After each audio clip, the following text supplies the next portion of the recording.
Ladies and gentlemen, at this time to honor America, we ask that you please rise and remove your caps for the playing of our national anthem.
Welcome to this Tuesday edition of Wire to Wire. Hello, everyone, from Horseshoe Indianapolis, alongside Racing Rachel, track announcer John G. Dooley. Great to have you with us here today. We have 9 thoroughbred races on tap. All races, Rachel, will be run on the main track.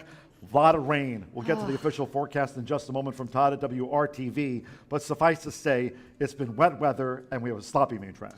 Yeah, it started raining last night, storming when I was going to bed. I woke up in the middle of the night, and it was storming. And then this morning about 6 o'clock, it was storming again.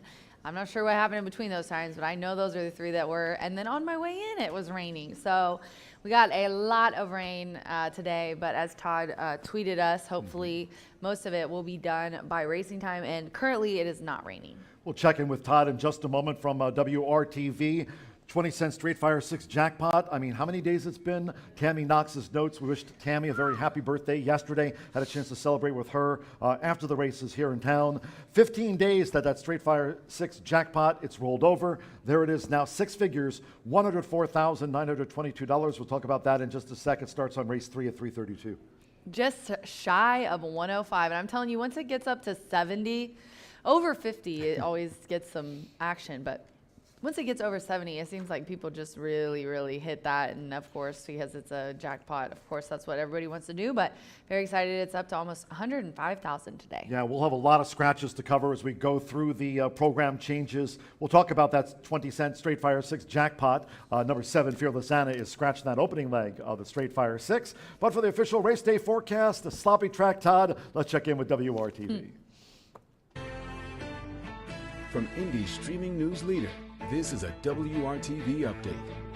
And good Tuesday to you on WRTV Storm Team meteorologist Todd Clausen. It's a cooler day at the track, and that's the good news, as high temperatures today will be topping off only in the upper 70s to right around 80 degrees. Unfortunately, there will be a few spotty showers around, especially earlier in the afternoon. We dry out as the evening goes on with just mostly cloudy skies, and you see how those rain chances really start to drop off. So plan on maybe a shower or two, but nothing will be a complete washout.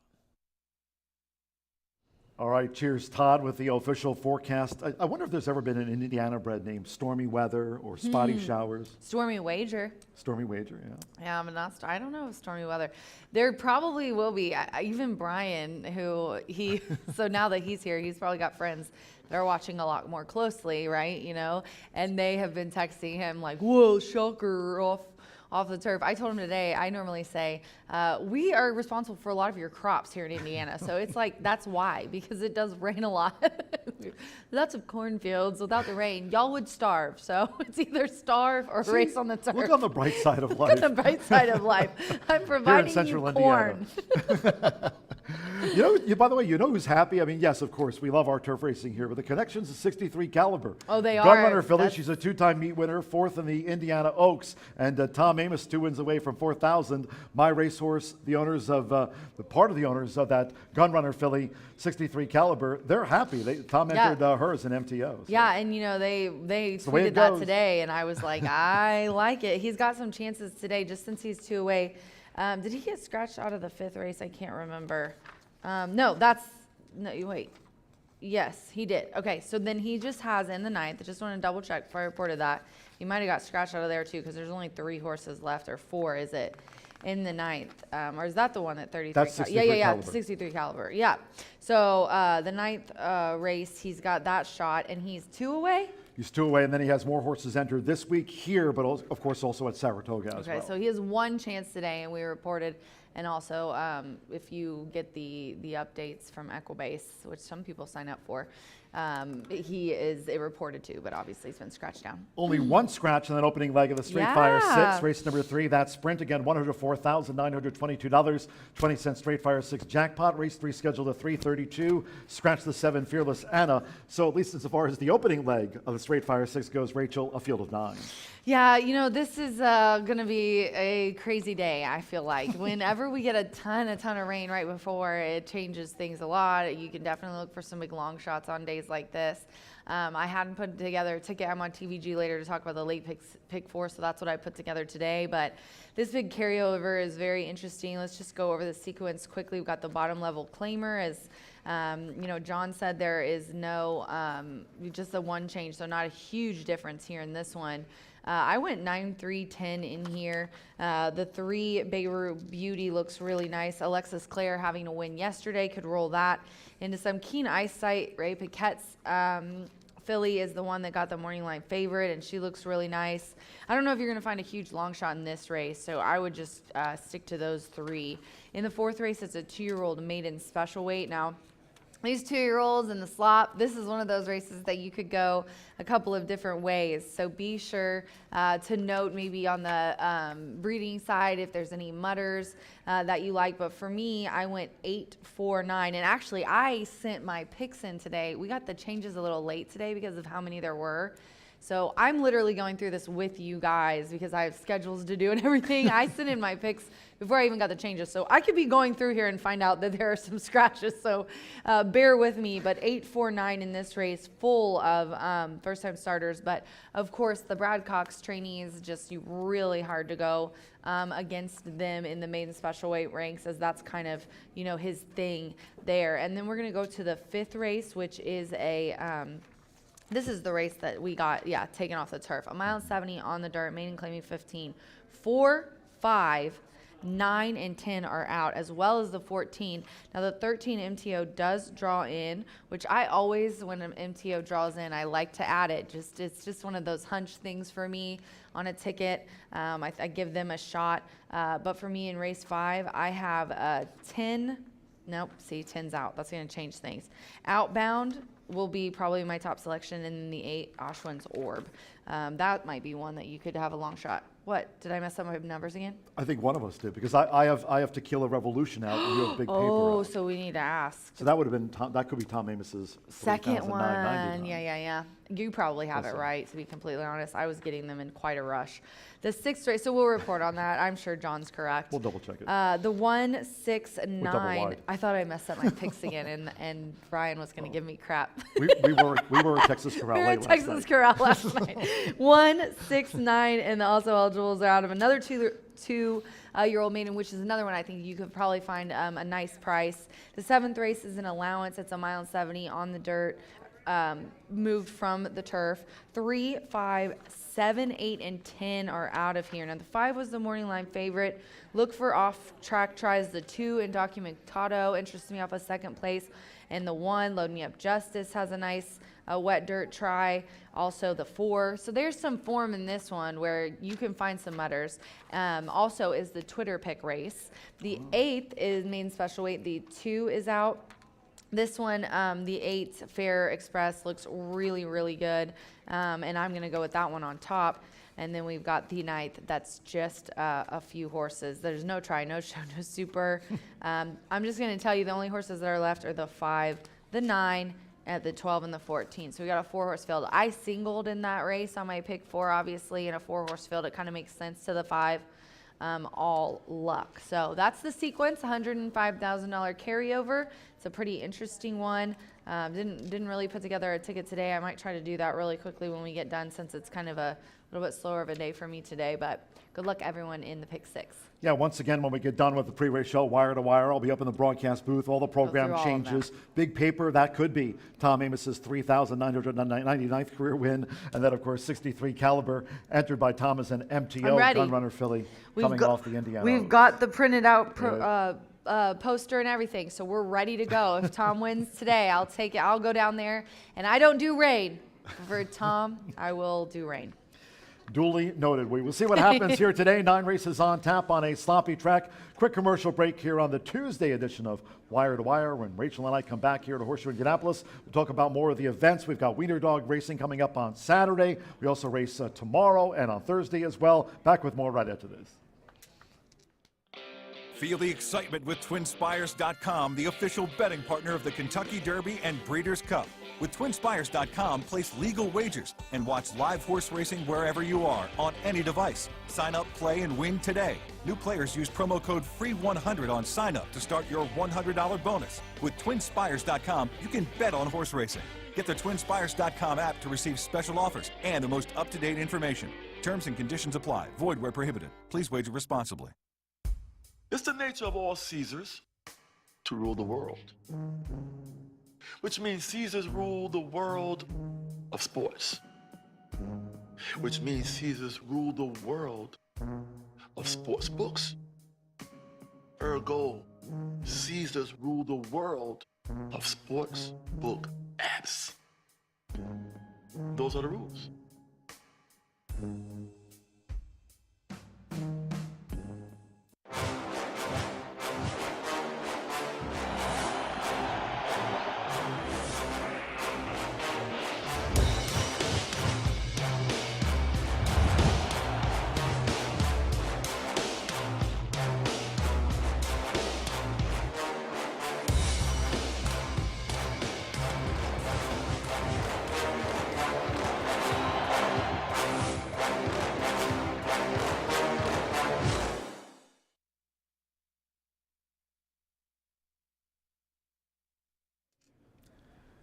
Back on the final segment here on Wire to Wire alongside Rachel McLaughlin, track announcer John G. Dooley. Again, great to have you with us. All races today on the main track. We've been washed off that Exmark Mowers turf course again. What can we do? Mother Nature had her say today. We have the forecast from Todd at WRTV talking about the weather. Straight Fire 6 jackpot, $104,922 just to talk about that one last time.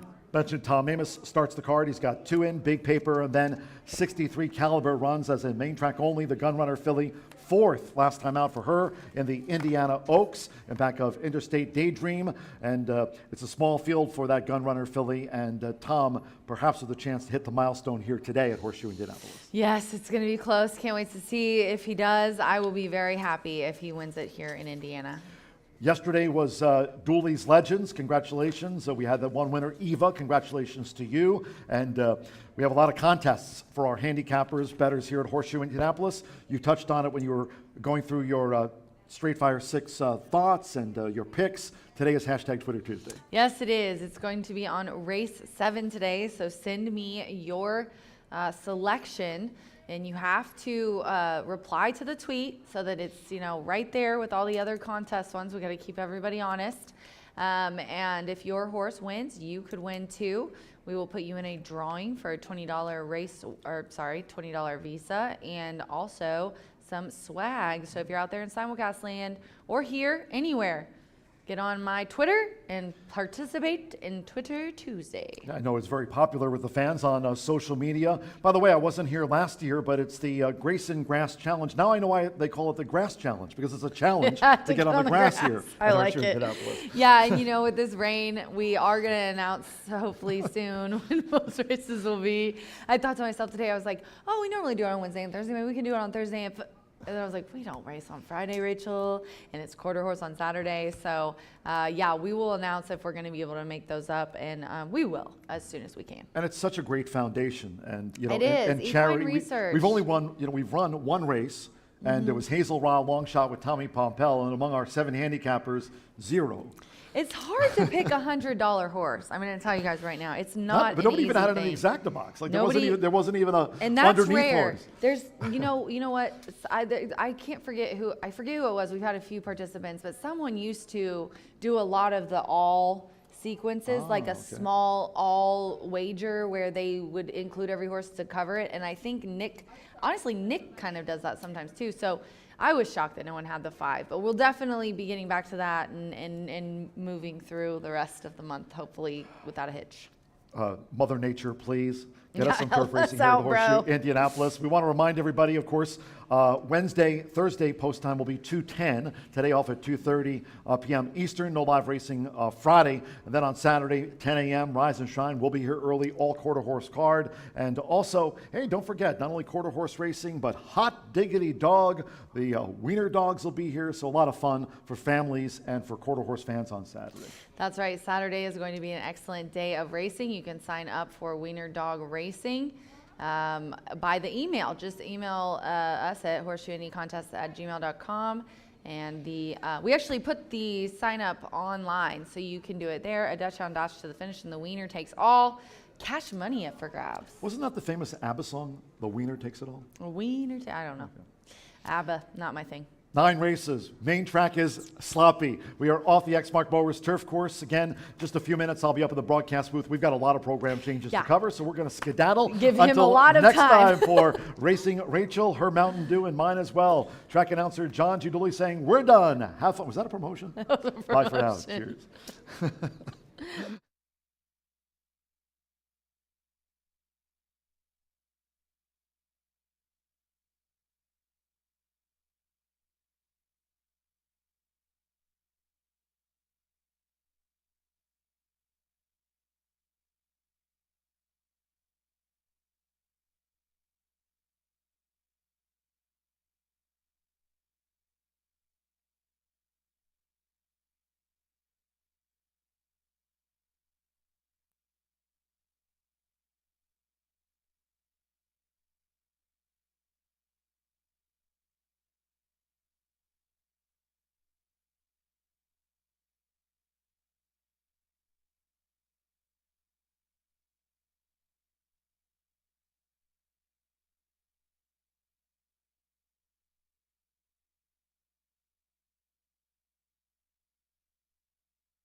Good afternoon from Horseshoe Indianapolis. Hello now from the broadcast booth. Track announcer John G. Dooley. Great to have you with us. 9 races on tap. All races today on the main track Sloppy. We are off the Exmark Mowers turf course. All 9 races on the main track Sloppy. We have a lot of scratches to cover. Let's take a look at the changes and corrections on today's racing program. And the opening sprint, scratch 3, Prince Jerseytown. Number 4, Topping, and scratch the 5, Rock on Kitten. No show, no trifecta, no superfecta bets. No show, no try, no superfecta. Scratch the 3, 4, and number 5. In the second race maiden sprint, here there are no scratches, all 9 run. No scratches, no jockey changes. 5 ready for impact races without Lasix. No Lasix for 5 ready for impact. 9 Lady Starlight, 1 pound over in the maiden sprint. All 9 run there. Race 3 starts off the 20-cent straight fire 6. Jackpot, $104,922. And in the third race sprint, scratch number 7, Fearless Anna. Number 7, Fearless Anna, has been scratched. Race 3 scheduled at 3:32. Straight Fire 6 jackpot over $104,000. In the fourth race, maiden juvenile mile, scratch 5 Nick Story, and 7 Not Playing Around. Scratch the 5 and number 7. Following that maiden juvenile mile, race 5 starts the 50-cent pick 5 here. The maiden is off the turf. Fifth race at 4:34. To be run on the main track at 1 mile 70 yards. Scratch 4, Matthews 34, 5 Spring Channel. Take out the 6 Can Deliver, 9 Boone Spirit, scratch 11 Tequila Revolution, and 14 Buckeye Jimmy. Note 13 Gallahorn, entered as a main track only, will run. Gallahorn the 13 runs, scratch from the maiden, numbers 4, 5, 6, 9, 11, and number 14 all have been scratched. Turning to the 6th race. This maiden juvenile filly sprint starts the 50-cent late pick 4. Scratch 1 Classy Dream, 6 Addicted to Love, 13 Misty Midnight, and 14 Belgian Blue. Scratch numbers 1, 6, 13, and number 14. No jockey changes. Number 8, Unbridled Talent, and 3 pounds to the program weight, the 8+3. 7th race is off the turf. This goes on the main track at 1 mile 70 yards. Scratch 3 Unbridled Victor, 5 Rockin' Justice, 7 Mai Tais Gem. Scratch 8 $1 Million Red, and the 10 Rocket Docket. Scratch numbers 3, 5, 7, 8, and number 10 all have been withdrawn. No jockey changes. 1 Load 'em Up Justice, 2 pounds over, makes the weight 117. In the 8th race, maiden sprint, scratch the 2, Anjouay. Number 2, Anjouay, has been scratched. Okay, last of the day, race 9. Now this has come off the Exmark Mowers turf course. The finale at 6:38 will now be run over the main track at 1 mile and 70 yards. Boatload of scratches. Take out the 1, Urban Fairy Tale, 2, Katie Milady, 3, Vespa. Scratch 4, Knees and Hips, 6, Caroline Story, 7, El Que Du Jaguarate. Scratch 8, Henrietta Tupham, 10, Discreet Kitty. Take out 11, Almadrina. And scratch 13, Guanaki. No 12, 63 Caliber, and 14, Pretty Extreme. They draw in as main track onlys. Sloppy, 63 Caliber, Pretty Extreme, numbers 12 and 14 will run. No show, no trifecta, no superfecta, nor no pentafecta bets. 1 mile 70 yards main track. Last of the day scratch numbers 1, 2, 3, 4, 6, 7, 8, 10, 11, and number 13 all have been scratched. Sloppy track. All 9 races today on the main track. Off going here, where the sprint opener will be due off in 10 minutes at the bottom of the hour. Make it a great day with us here at Horseshoe Indianapolis.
The horses are stepping onto the track for race one.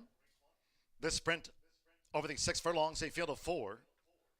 Scratch 3, Prince Jersey Town. 4 Topping and 5 Rock On Kitten. No show, no trifecta, nor no superfecta bets. Scratch the 3, 4, and number 5. This opening sprint, win place, exacta, double, pick 3, starts the 50-cent early, pick 4. Sloppy track, due off at the bottom of the hour, scratch 3, 4, and 5. 3 minutes to post time, 3 minutes.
We've now drawn to within 1 minute to post time. Opening sprint starts off the 50-cent early, pick 4, sloppy track. 1 minute.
The horses are approaching the starting gate.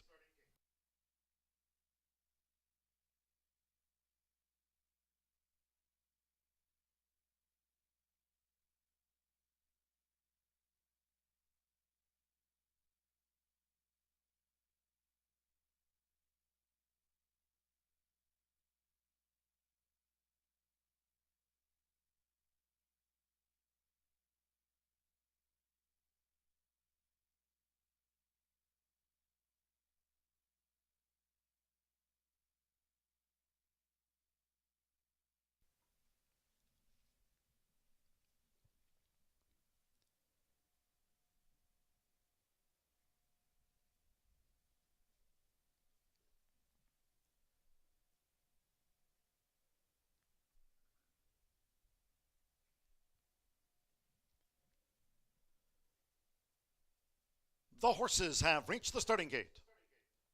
It is now post time. At 6 furlongs, they're going in. Crew Chief Orlando Mexico for David Reed.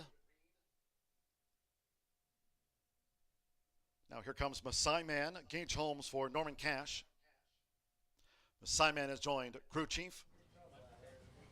Silver Moon Road loads the 2-5 first favorite. Sammy Bermudez for Randy Klopp.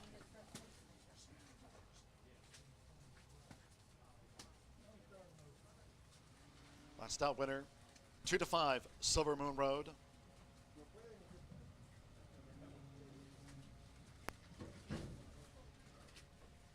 Two to 5 Silver Moon Road. 4-1 Crew Chief and Zelig. 11-1 odds Masai Man. Waiting for Silver Moon Road, and Zelig will be last. One more. Son of Bind, here's Zelig. Leading jockey Marcelino Pedroza Jr. for Team Foley. All 9 races today on the main track. Main track sloppy. First of the day, they're in the gate. Away running at Horseshoe Indianapolis, and Silver Moon Road blasting out of there for Sammy Bermudez. Zelig second on the outside for Marcelino Pedroza Jr. through the first furlong and a half. With Gage Holmes, Masai Man has the white cap, and with Orlando Mexico, Crew Chief trails the quartet here in the Tuesday opener. They're just outside the half-mile pole where Silver Moon Road has dashed away from Zelig to lead by nearly 5 lengths as they enter the turn. Lengthen out then to Masai Man and 6 lengths astern. Crew Chief remains last of the 4. They round the far turn. It's Silver Moon Road. In charge of the pace at 1-5. Silver Moon Road. Lane Zelig coming toward the top of the stretch. Toward the inside is Masai Man. And still that break back there to Crew Chief. Silver Moon Road. Zelig in the orange cap. Masai Man and finally Crew Chief. They're homeward bound. Silver Moon Road out in front in the final furlong and a half with Sammy Bermudez. It's Silver Moon Road who's holding on to this advantage. Masai Man has now gained second. And then Crew Chief and Zelig has dropped away close to home at 1-5. Silver Moon Road wins back-to-back. Silver Moon Road was never headed. Masai Man, Crew Chief, and Zelig.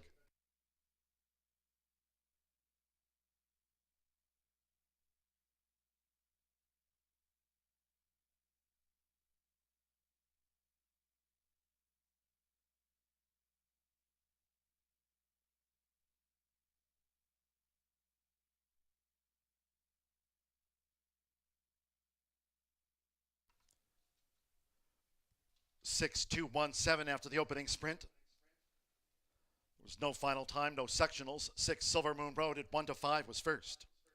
2 Masai Man, 12-1 on the place horse. 1 Crew Chief third, and Zelig last to the 4. 6, 2, 1, 7, no final time. Sammy Bermudez for Randy Klopp. William Nix, Kentucky bred. It's Silver Moon Road at 1-5.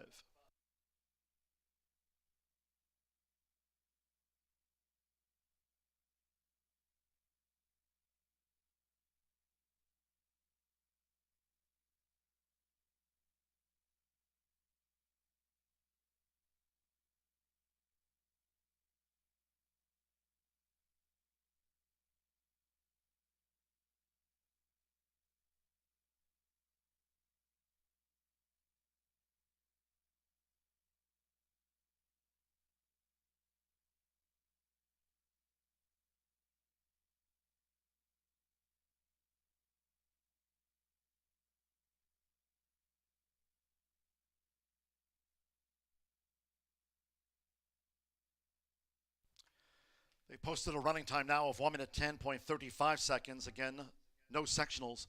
1:10.35 for a final. Sloppy track, 6:2:17. 1:10.35.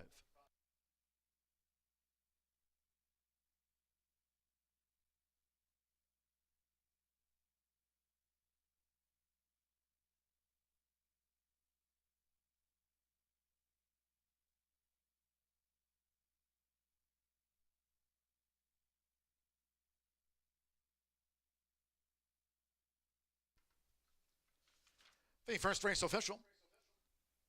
Returning to the winner's circle, the 6, Silver Moon Road with Sammy Bermudez. Silver Moon Road is a 4-year-old dark bay or brown gelding by Secret Circle. Out of Silver Red Midnight by Looking at Lucky. Bred in Kentucky by Mike Pegram. Randy Klopp trains for owner William Nix. Horseshoe Indianapolis congratulates the winning connections of Silver Moon Road. A repeat meet winner takes out the opener at odds on, 1:10.35 official. 6-2 Exacta paid $10 even. 3, 4, and 5 were non-runners. Favorite first. 4 ran, 1:10.35 sloppy. Race 2 made in sprint. There are no scratches. Second race, all 9 run. No scratches, no jockey changes. 5 ready for impact races without Lasix. No Lasix medication for number 5. Ready for impact. 9 Lady Starlight to add 1 pound to the program weight. Make the 9 plus a pound. Race 2 of today's 9. All thoroughbred card features Exacta, Trifecta, Superfecta. Double pick 3. Post time for the second race will be in 19 minutes. Scheduled off now at 2:58 in all cases. Please make your selections and wagers early. Thank you. Coming up in a moment will be our first replay of the day. Hope you had a bet on Silver Moon Road with Sammy.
Running out Horseshoe Indianapolis and Silver Moon Road. Blasting out of there for Sammy Bermudez. Zelig second on the outside for Marcelino Pedroza Jr. through the first furlong and a half. With Gage Holmes, Masai Man has the white cap, and with Orlando Mejica, Crew Chief trails the quartet here in the Tuesday opener. They're just outside the half-mile pole where Silver Moon Road has dashed away from Zelig to lead by nearly 5 lengths as they enter the turn. Lengthen out then to Masai Man and 6 lengths astern. Crew Chief remains last to the 4. They round the far turn. It's Silver Moon Road. In charge of the pace at 1-5. Silver Moon Road. Lane Zelig coming toward the top of the stretch. Toward the inside is Masai Man. And still that brink back there to Crew Chief. Silver Moon Road. Zelig in the orange cap. Masai Man and finally Crew Chief. They're homeward bound. Silver Moon Road out in front in the final furlong and a half with Sammy Bermudez. It's Silver Moon Road who's holding on to this advantage. Masai Man has now gained second. And then Crew Chief and Zelig has dropped away close to home at 1-5. Silver Moon Road wins back-to-back. Silver Moon Road was never headed. Masai Man, Crew Chief, and Zelig.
Suddenly, we're just 8 minutes away from race number 2, as you can tell. We've got a lot of rain here in Shelbyville, Indiana. We are off the turf course the remainder of the day. We've got horses down here in the paddock for race number 2, though, and we're going to be on the main track throughout the remainder of the card. The track listed as sloppy, 5.5 furlongs the distance in here. All state-bred fillies looking for their first career victory. Maiden claiming 5,000 is the price tag in here, and I happen to fancy a lightly raced runner in here. Usually at the maiden claiming ranks, I'm looking for horses that are lightly raced versus those with a little bit more experience. And another thing about CFV to Brutus is not only a decent price on the board right now, 9-1 off that 15-1 morning line, but the 3-year-old filly only has 2 starts. They came last year as a 2-year-old, and more often than not, the biggest jump up, whether it's talent or growth, whatever it may be, comes from the ages of 2 to 3. And this is a horse who ran 2 races as a 2-year-old, really didn't know much about it, wasn't bet or expected to run very well, and either of them went off at 20-1 in the debut, and then went off at almost 90-1 after debuting for a tag of maiden claiming 20,000. Went up to the maiden special weight ranks, and that's why the odds went up as well. But now comes back in a reasonable spot. Maiden 5,000. This is likely where she could have been last year, but the connections wanted to try her out at a higher level as a 2-year-old coming back at 3 can progress in this spot. And at this claiming ranks, not a lot of them are overly consistent, so just a little bit of improvement from 2 to 3 can go a long ways for Lily Gonzalez and Campos Family Venture in here. And you've got Campos Family Venture owning, and the horse also has a little CFV in the name as well. So maybe a hunch play in there for CFV to Brutus, the 3-year-old filly. Lightly raced, getting class relief today, getting an apprentice rider aboard. Just might take a little bit of improvement at potentially a big price to get the job done in here.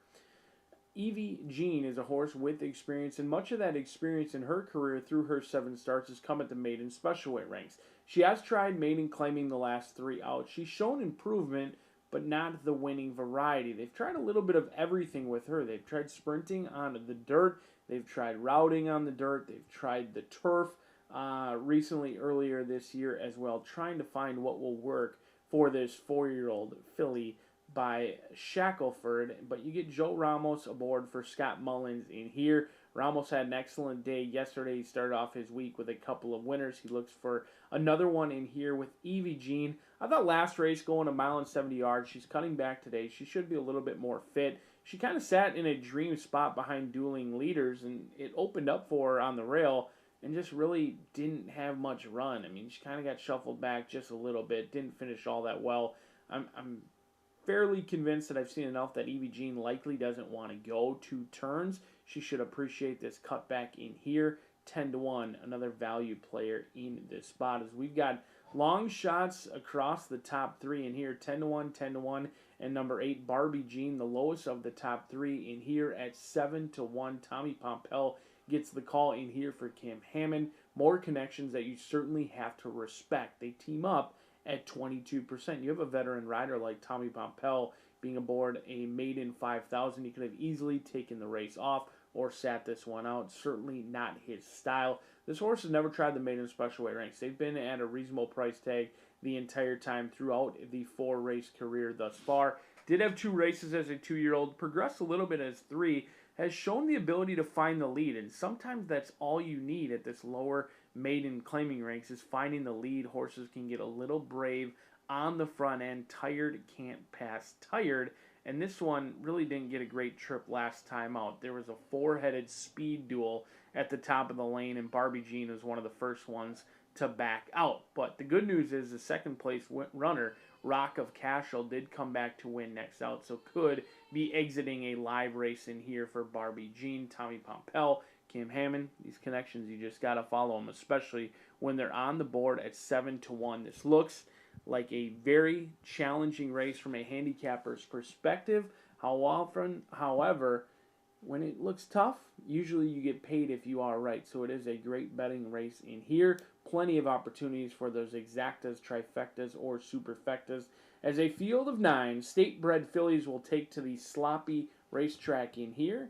9 will go into the gate. 1 will return a maiden no more. We'll find out who it is, but I'm hoping it's CFV2 Brutus on the class relief. Hasn't been seen since 2, comes back at 3. We'll see if it's a winning return in here, as we're just now 4 minutes away from race number 2. Good luck.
The horses called postward for the second race. This maiden filly sprint at 5.5 furlongs, a field of 9.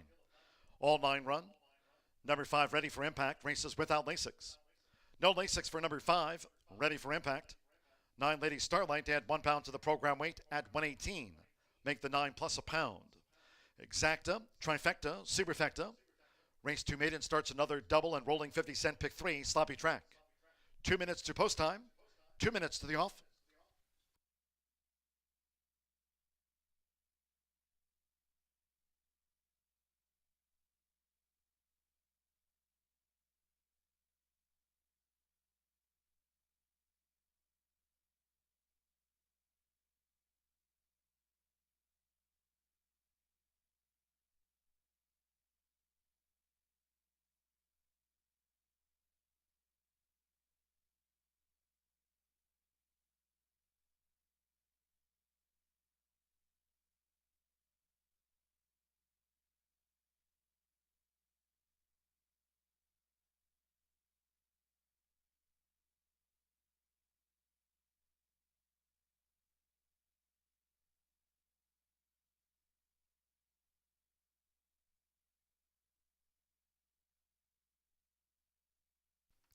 One minute to post time. 1 minute.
Late scratch, number 2, Sahara Princess.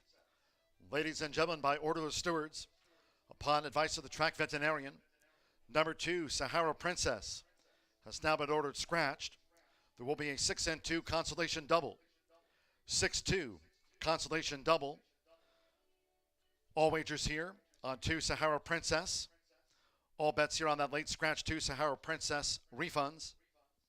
Those that have the 2 Sahara Princess in a multi-race bet, you'll now receive the post-time favorite as your substitute in any multi-race bets. 6-2 for a consolation double. Scratch the 2 Sahara Princess.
The horses are approaching the starting gate.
The horses have reached the starting gate. It is now post time. Going in, Fernando de la Cruz with Time to Confess. Orlando Mejica, Liz says Lizard went it well. Brian Rivera with CFE 2 Brutus for loading up. Joe Ramos with Evie Jean, red gold sleeves. Tommy Pumpel, Barbie Jean facing up to the gate. Don't be surprised, Sammy Bermudez riding for the opening double after Silver Moon Road took out the first sprint. Now Manny Esquivel ready for impact coming up. At 5.5 furlongs, stand by. One more. Marcelino Pedrosa Jr. Partners, Lady Starlight. Seconds of the day here at Horseshoe Indianapolis on a sloppy track, all in line. We're off and sprinting. Fast start for Barbie Jean. Liz says Lizard being hustled. Time to confess now. Dashing from the rail for Fernando de la Cruz. Time to confess takes the top from Barbie Jean in the pink cap. And right there is CFV 2 Brutus running a close third by 2. Liz says Lizard the gray, joined by Lady Starlight past the half-mile pole. Then toward the inside, Don't Be Surprised. Evie Jean is out deep on the track, and after 2.5 furlongs beaten for pace, Ready for Impact has drifted back to be 8th and last. The quarter was 22.66 seconds, midpoint on the turn. And here's a bid by Barbie Jean. Barbie Jean to take on Time to Confess, ball 3 clear from CFE 2 Breeders, who straightens away in third. Barbie Jean and Time to Confess as these maiden fillies splash for home. It's Barbie Jean narrowly, Time to Confess. CFE 2 Brutus is charging. Toward the inside, Liz says Lizard. And on the outside is Evie Jean, mustering a late bid. Coming past the 16th with Tommy Pompel, it's Barbie Jean.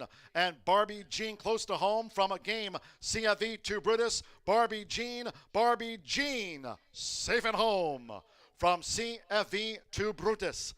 Time to Confess third, and Evie Jean finish fourth.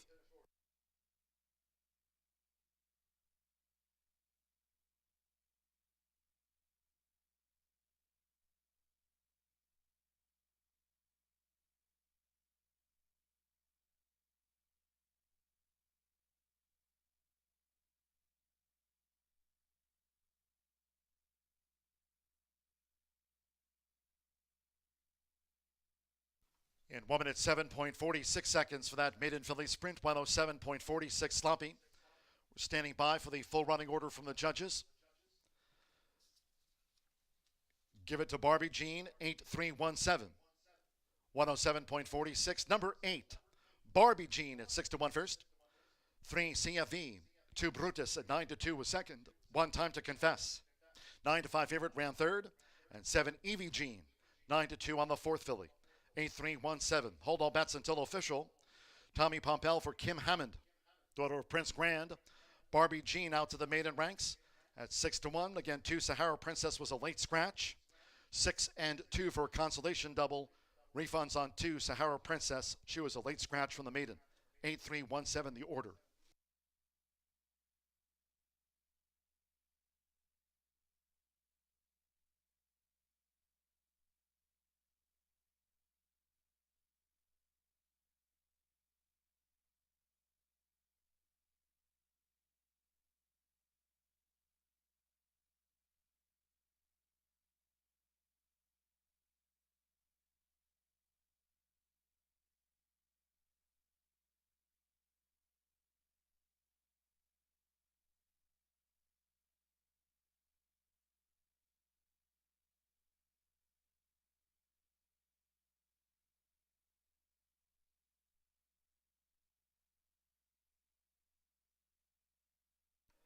Returning to the winner's circle, number 8, Barbie Jean with Tommy Pompel. Barbie Jean is a 4-year-old dark bay or brown filly by Prince Grand out of the Broken Vow mare, My Oh My.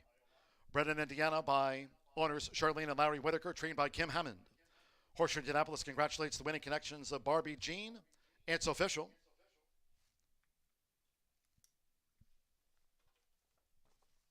The 8-3 exacta paid $63.80. With Evie Jean fourth, 10-cent superfecta. 8-3-1-7 paid $38.07 for the dime super. 50-cent trifecta. 8-3-1, $64.40. 6-8 double, $13.40. And that 6-2 consolation double, $2.40. Refunds on 2 Sahara Princess. 8 ran, 107.46 sloppy. To the third we go.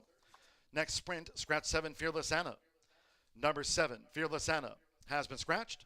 Race 3 features exacta, trifecta, superfecta, double pick 3, 20-cent straight fire 6 jackpot, $104,922. As we've noted, all races today on the main track.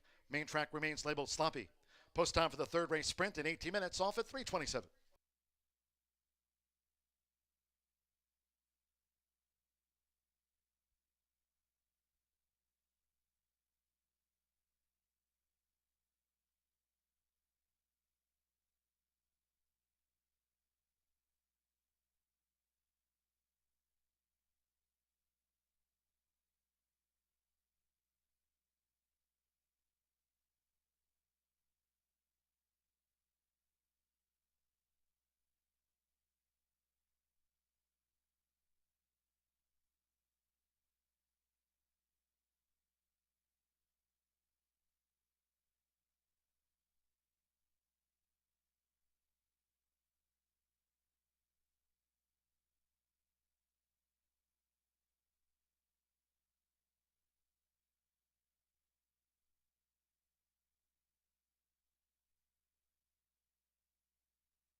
We're off and sprinting.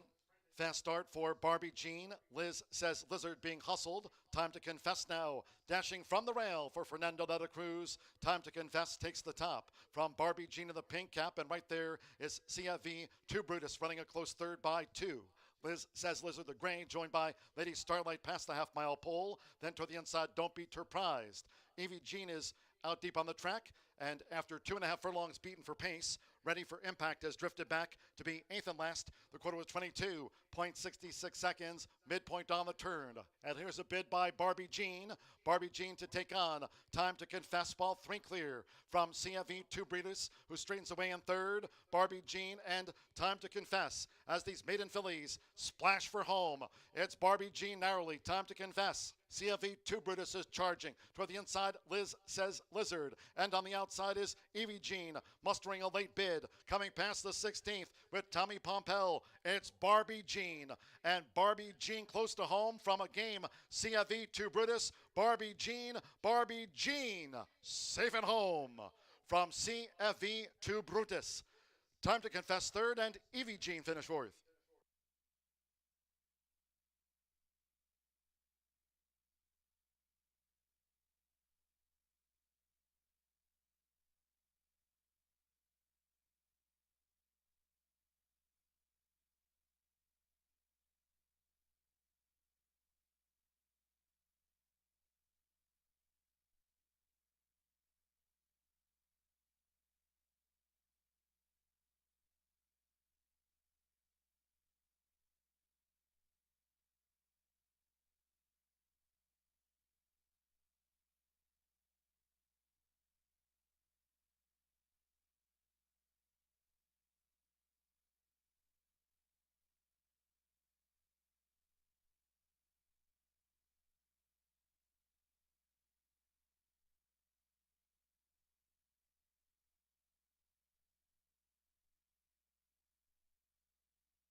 Track announcer John G. Dooley here at Horseshoe Indianapolis. Again, great to have you with us this afternoon with all races on a sloppy main track.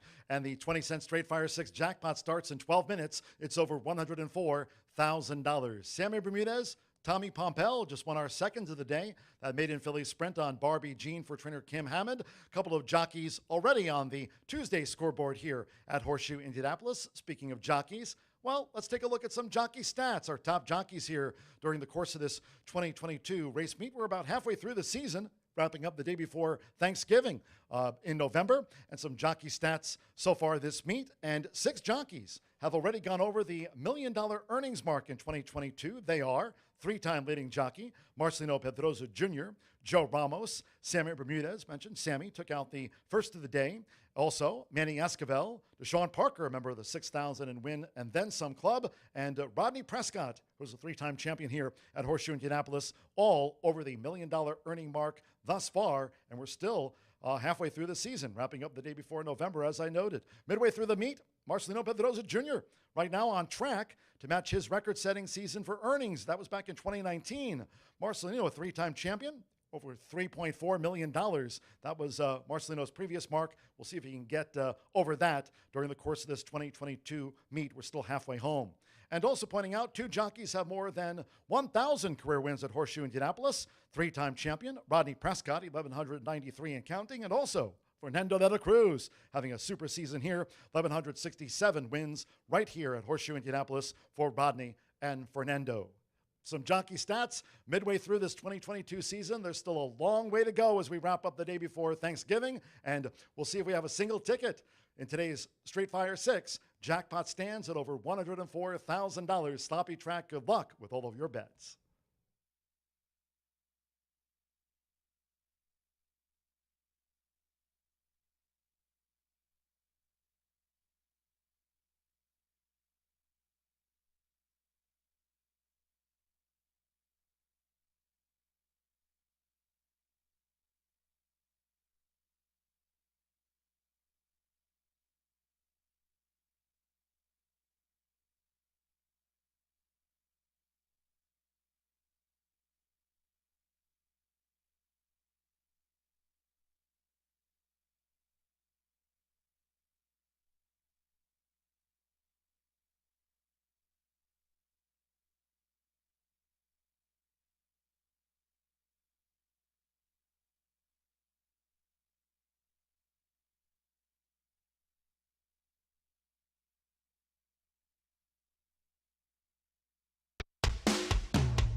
Looks like a day you're going to need to be close to the lead, if not on the front end. Race number 3 brings out claimers to the track. This one for the fillies and mares in here. 6 furlongs is going to be the distance on the track listed as sloppy. Do scratch number 7, Fearless Anna, comes out of this spot. I'm going to continue with the common theme in here and try and look for some value or for some long shots on a sloppy and off track. We'll try tapping to the beat, who is an overlay at this point, 5-1 on the morning line, currently on the board early on in wagering at 7-1. A 3-year-old filly who does take on older, but we're well into August now, so not overly concerned with the 3-year-olds that happen to be taking on older in this spot. And this 3-year-old filly has kind of gone through the conditions relatively quick in here. 2 wins from 7 starts. She has paid her own way for sure. Finishing in the top 3, 5 of 7. This will be the first time that she tries sloppy or off track, but she really could not have looked any better than she did last time out. She was bet down below even money, so she was expected to run well.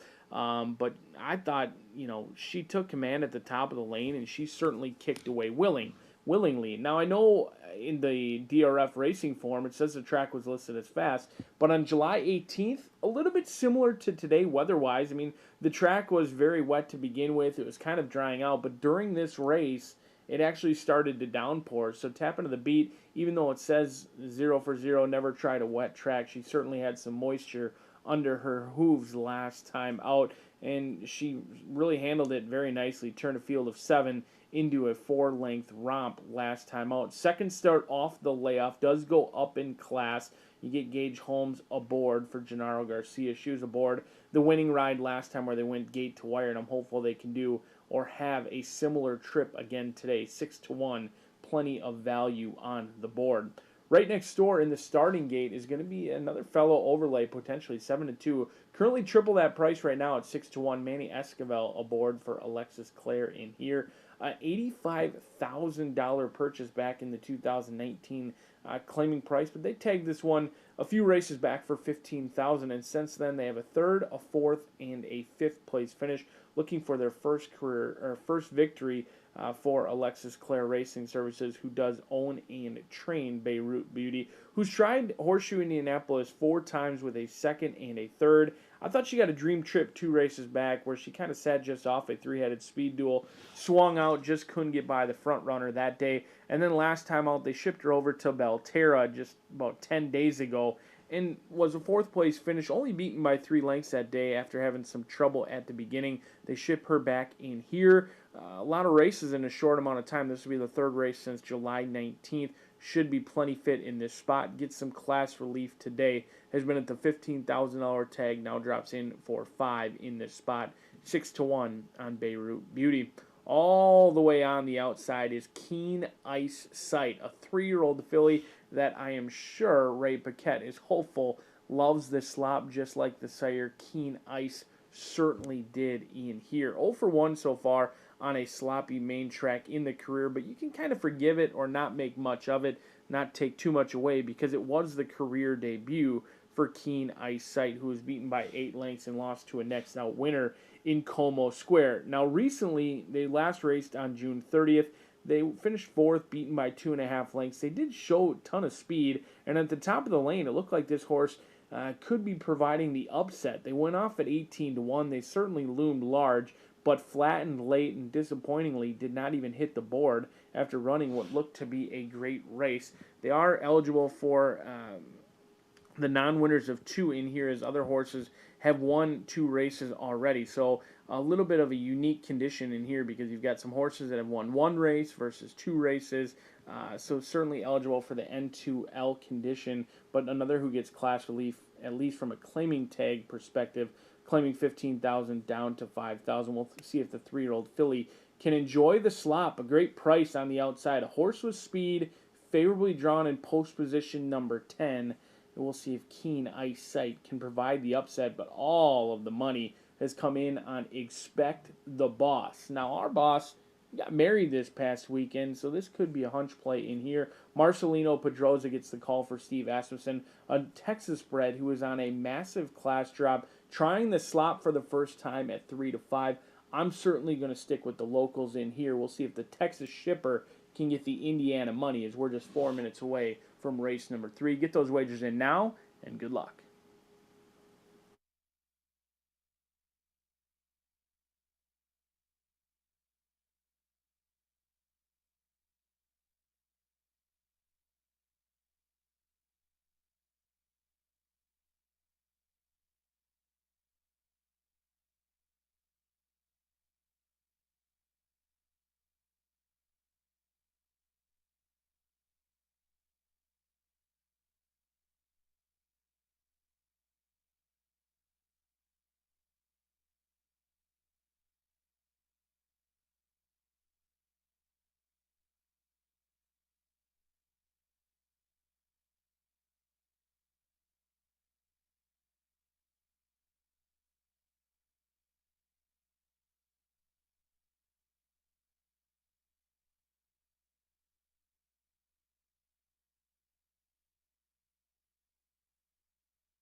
The horses are stepping onto the track for the third race sprint. This at 6 furlongs, a field of 9. Scratch 7, Fearless Anna.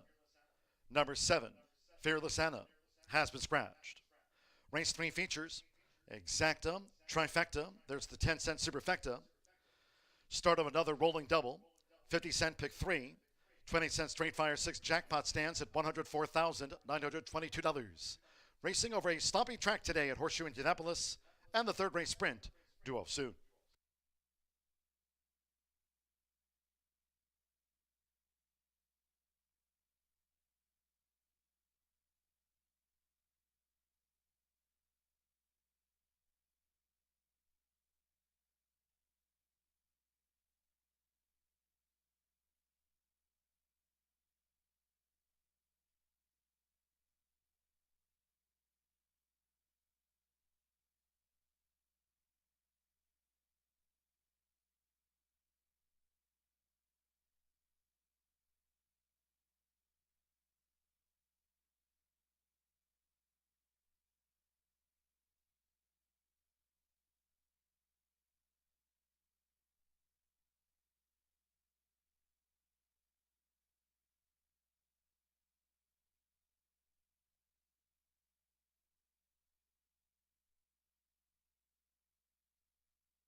The horses are approaching the starting gate. Sprint starts off the 20-cent Straight Fire 6. Jackpot, $104,922. Sloppy track, going to the 6 furlong start for race 3.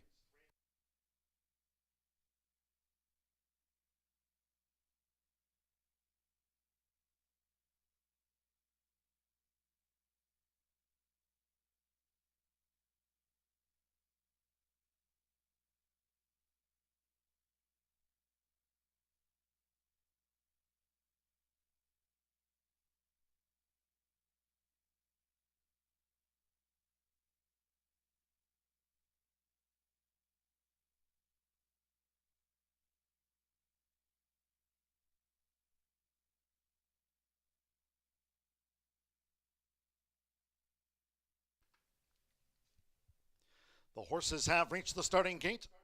It is now post time. Going in, Brian Rivera with Senorita Emma. Josh Morales rides for Clamped.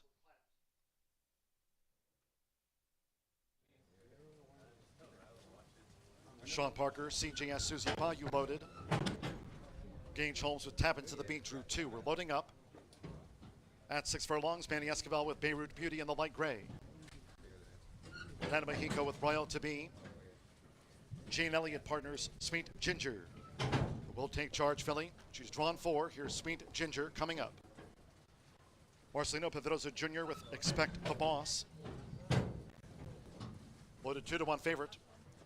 And Sammy Bermudez with Keen Eyesight. All in line. And they're off. Now there's Expect the Boss, who strikes out with Tap into the Beat, and Sweet Ginger showing speed to vie early. It's Tap into the Beat and Expect the Boss with right there in between horses. This bid by Royal to Be, Keen Eyesight down the extreme outside, and Sweet Ginger also forcing the issue. And they're joined underneath by Beirut Beauty, a wild scramble through the first furlong and a half, with CJS Susie Bayou tracking this front wave. With 3 furlongs to go, we trail back to Senorita Emma and Verklempt Trails. The fillies mare sprint in the slop. Action-packed opening quarter. 22.97 seconds. They round the far turn. It's Beirut Beauty, who took the lead coming toward the top of the stretch from the outside. Keen Eyesight, who's sweeping up now with in between horses. Tap into the beat to the white cap wide, and right there in between horses, CGS Susie Bayou. Sweet Ginger has dropped back sharply through the pack into the stretch. Half mile, 47.07 seconds. Beirut Beauty slightly drifts off her line, but still holding on to this advantage. Deep in the final furlong, CGS Susie Bayou tap into the beat. On the outside is Keen Eyesight, who's charging late. But for Manny Esquivel, it's Beirut Beauty. Beirut Beauty bounding home to win by 2.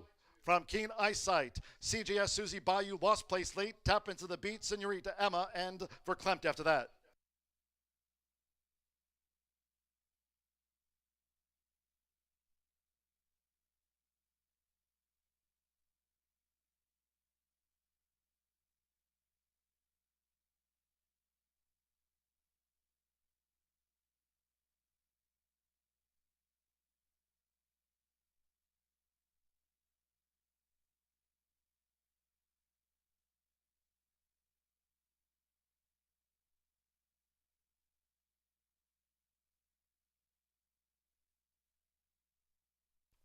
Three and then a photo, 113.61.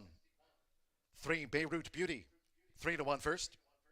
After a photo, 10 Keen Eyesight, 5-1 on the place horse. Number 5 CJS Susie Bayou, 14-1 third. 2 Tap into the Beat, 5-1 fourth. 113.61 Sloppy Beirut Beauty. Daughter of Masawish, Alexis Clare, Manny Esquivel up. It's Beirut Beauty who takes out the sprint at 3-1.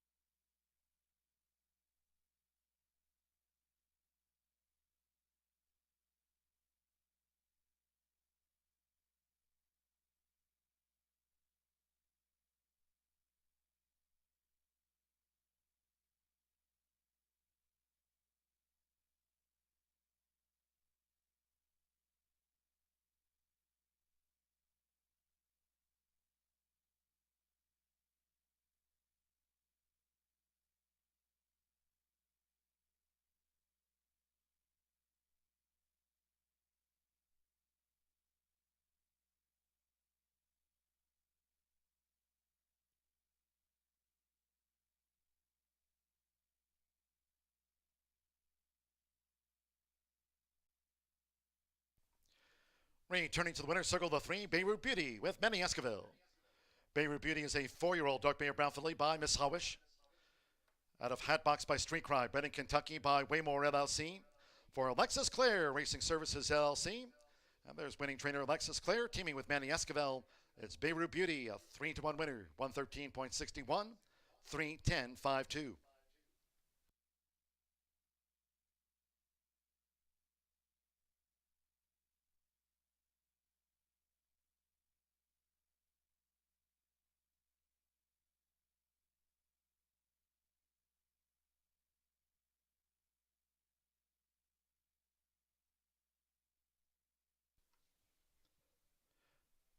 Claim number 9, Expect the Boss for $5,000. Expect the Boss was claimed. New owner Steve Isaac, trainer Kenneth Miller claimed 9. Expect the Boss for $5,000.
Now the result of the third race just made official.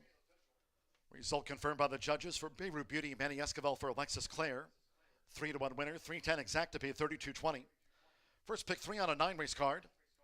Sloppy track, $18.35, 50-cent opening pick 3. The 50-cent trifecta, 3-10-5 paid $43.60. 8-3 double and even $68. 10-cent superfecta, tap into the beat, ran fourth.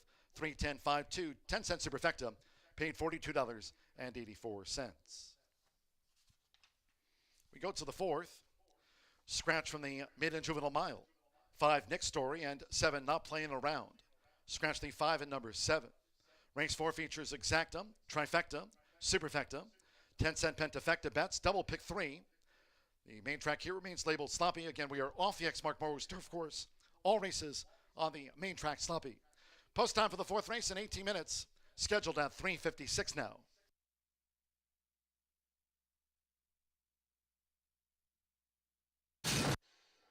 And they're off. Now there's Expect the Boss, who strikes out with Tap Into the Beat, and Sweet Ginger showing speed to vie early. It's Tap Into the Beat and Expect the Boss with right there in between horses. This bid by Royal to Bean, Keen Eyesight down the extreme outside, and Sweet Ginger also forcing the issue. And they're joined underneath by Beirut Beauty, a wild scramble through the first furlong and a half, with CJS Susie Bayou tracking this front wave. With 3 furlongs to go, we trail back to Senorita Emma and for Verklempt Trails. The fillies mare sprint in a slop. Action-packed opening quarter. 22.97 seconds. They round the far turn. It's Beirut Beauty, who took the lead coming toward the top of the stretch from the outside. Keen Eyesight, who's sweeping up now with in between horses. Tap Into the Beat to the white cap wide and right there in between horses. CGS Susie Bayou. Sweet Ginger has dropped back sharply through the pack into the stretch. Half mile 47.07 seconds. Beirut Beauty slightly drifts off her line, but still holding on to this advantage. Deep in the final furlong, CJS Susie Bayou. Tap Into the Beat. On the outside is Keen Eyesight, who's charging late. But for Manny Esquivel, it's Beirut Beauty bounding home to win by 2. From Keen Eyesight, CJS Susie Bayou lost place late. Tap Into the Beat, Senorita Emma, and Verklempt.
Feel the excitement with TwinSpires.com, the official betting partner of the Kentucky Derby and Breeders' Cup.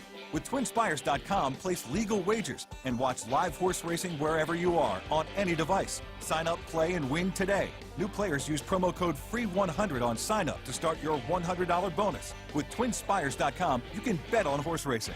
Get the TwinSpires.com app to receive special offers and the most up-to-date information. Terms and conditions apply. Void where prohibited. Please wager responsibly.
We're 9 minutes to the fourth race, and we do have a 2-year-old maiden special weight. This is going to be contested at a mile on the sloppy track. We do have a couple scratches here. The 5, Nick Story, and the 7, Not Playing Around. And I am not playing around with the research that I did on off tracks in the breeding and the siblings of these 2-year-olds. So let's start with my top selection, the 8. Angel of Empire, 8-5 favorite.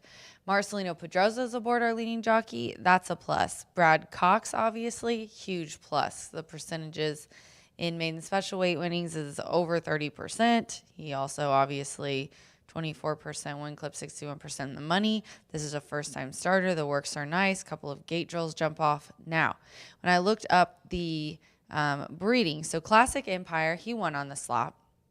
And then the Dam, this is her first to make it to the track, so no siblings to compare to here. But Armani's Angel, she had a second on the mud. So I like that there's breeding, there's a little bit of form on both sides as far as off track goes. However, this is a first-time starter. She's probably never ran over a track with a bunch of horses throwing slop in her face. And there is a lot of it on this track today. So you never know how they're going to handle it. But I like this 2-year-old colt here on top, Angel of Empire. And then the 4, Accidental Hero. The 4 is 3-2 favorite now. Someone just dumped a bunch of money on the 4. Ramos is aboard for Steve Asmussen. This one, 2-year-old colt by Motown. The Dam has 2 winners from 2 starters. And this one I found some form in the way of siblings. Now, just from the Dam, this isn't a full sibling or anything. It's just one of the progeny from the Dam has won on the mud.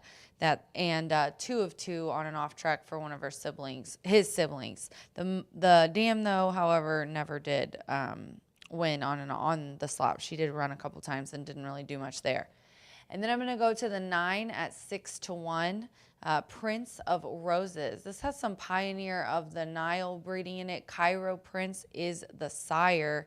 Not really a whole lot of form for Cairo Prince, obviously, but rose to fame, the dam won on the slop, and this is also her first runner. So Ramos and Asmussen in the exacta, and then I rounded out here with Gage Holmes and Johnny Ortiz. Another note for Johnny, look at out of the horses he's brought here, 6 winners out of the 16. He's 38% win clip, 38% in the money.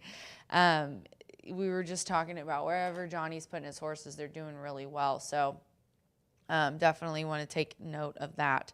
8-4-9 here for me in the 4th race. I'm going to land on Accidental Hero. It's kind of bouncing back and forth here, but 8-5 now on my top selection. Good luck.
The horses are coming onto the track now for the 4th race. This maiden juvenile mile, a field of 7. Scratch 5, Nick Story, and 7, Not Playing Around. Scratch the 5 at number 7 from the race card. The maiden juvenile mile features exacta, trifecta, superfecta, 10-cent pentafecta bets, double pick 3 sloppy track. 2 minutes to post time, scheduled at 3:56. That's just 2 minutes away.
We're now less than 1 minute away from post time for this maiden juvenile mile sloppy track.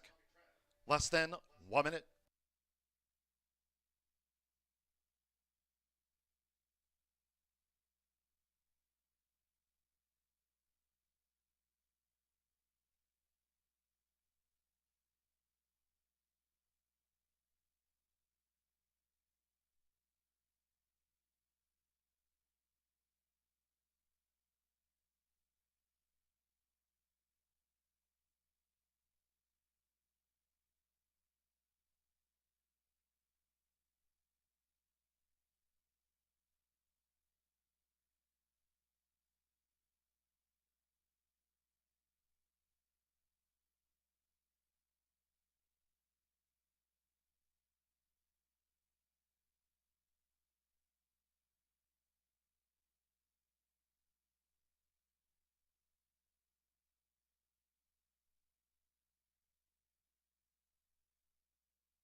The horses are approaching the starting gate. Going down to the mile start.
The horses have reached the starting gate.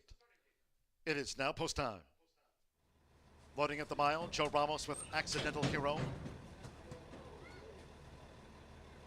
Sean Parker, Plainer Peanut has the rail draw. Accidental Hero went well. Joined by Plainer Peanut. Now John Court with Painter's Canvas. Edgar Morales, Overly Doro drew 2. Rodney Prescott with Risky Choice. Prince of Roses. Waiting to load with Angel of Empire.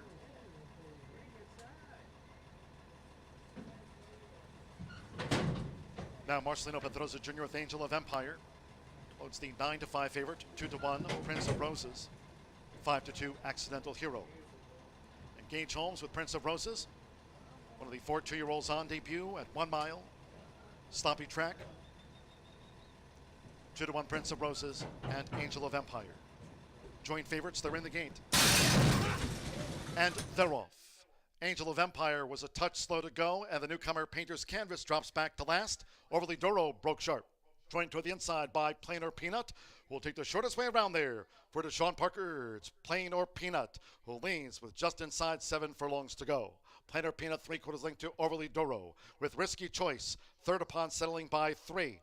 Then toward the inside is Angel of Empire, who's a joint 4th, with Accidental Hero in the gold silk suit's 5th, making this run up the backstretch. We trail back to Prince of Roses, joined up the near side by Painter's Canvas. The first 2 of 8 furlongs, 25.49 seconds. It's Plainer Peanut, and on the outside, Overly Doro, who's just gained the advantage for Edgar Morales. Short lead, Overly Doro from Plain or Peanut, the rail. 3/4 length to Risky Choice. And then Angel of Empire looks to draw in from 4th. Joe Ramos and Accidental Hero racing a wide 5th here on this sloppy track at the 3.5. Then Painter's Canvas and 3 more to Prince of Roses, who remains last of 7, half mile in 50.95 seconds. They round the far turn. It's Overly Doro, who leads coming toward the top of the stretch. From on the outside, Risky Choice with Accidental Hero, and in between horses, Angel of Empire, as these maiden 2-year-olds come for home. Short lead for Overly Doro, Risky Choice, as Accidental Hero sweeps into action on the far outside. Angel of Empire at that wet track rail. 3/4, 1 minute 16.40 seconds for Marcelino Pedroza Jr. It's Angel of Empire who strikes the front past the 16th. Who's staying on Overly Doro with Accidental Hero on the outside. It's Angel of Empire. Angel of Empire finishes on top from Accidental Hero. Overly Doro 3rd, and Risky Choice finished 4th.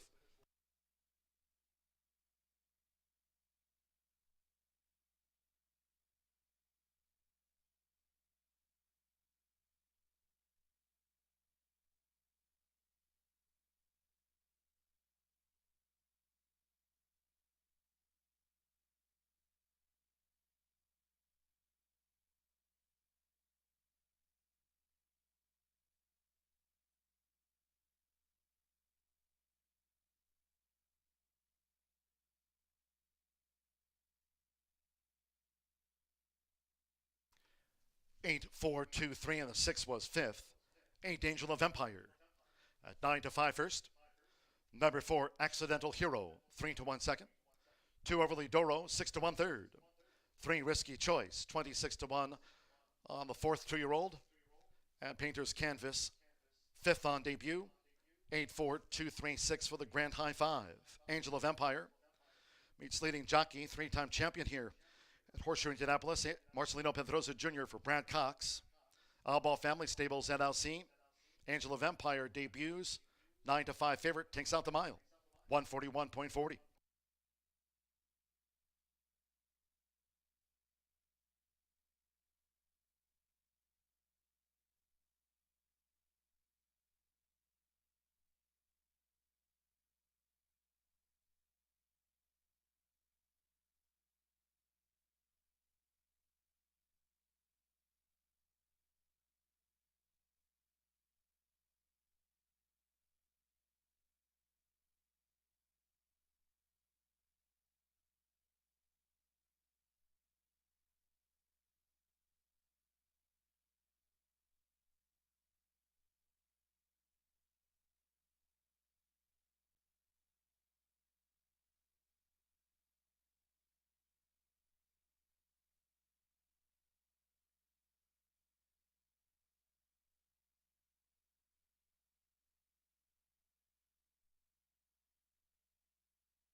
Race 4 official.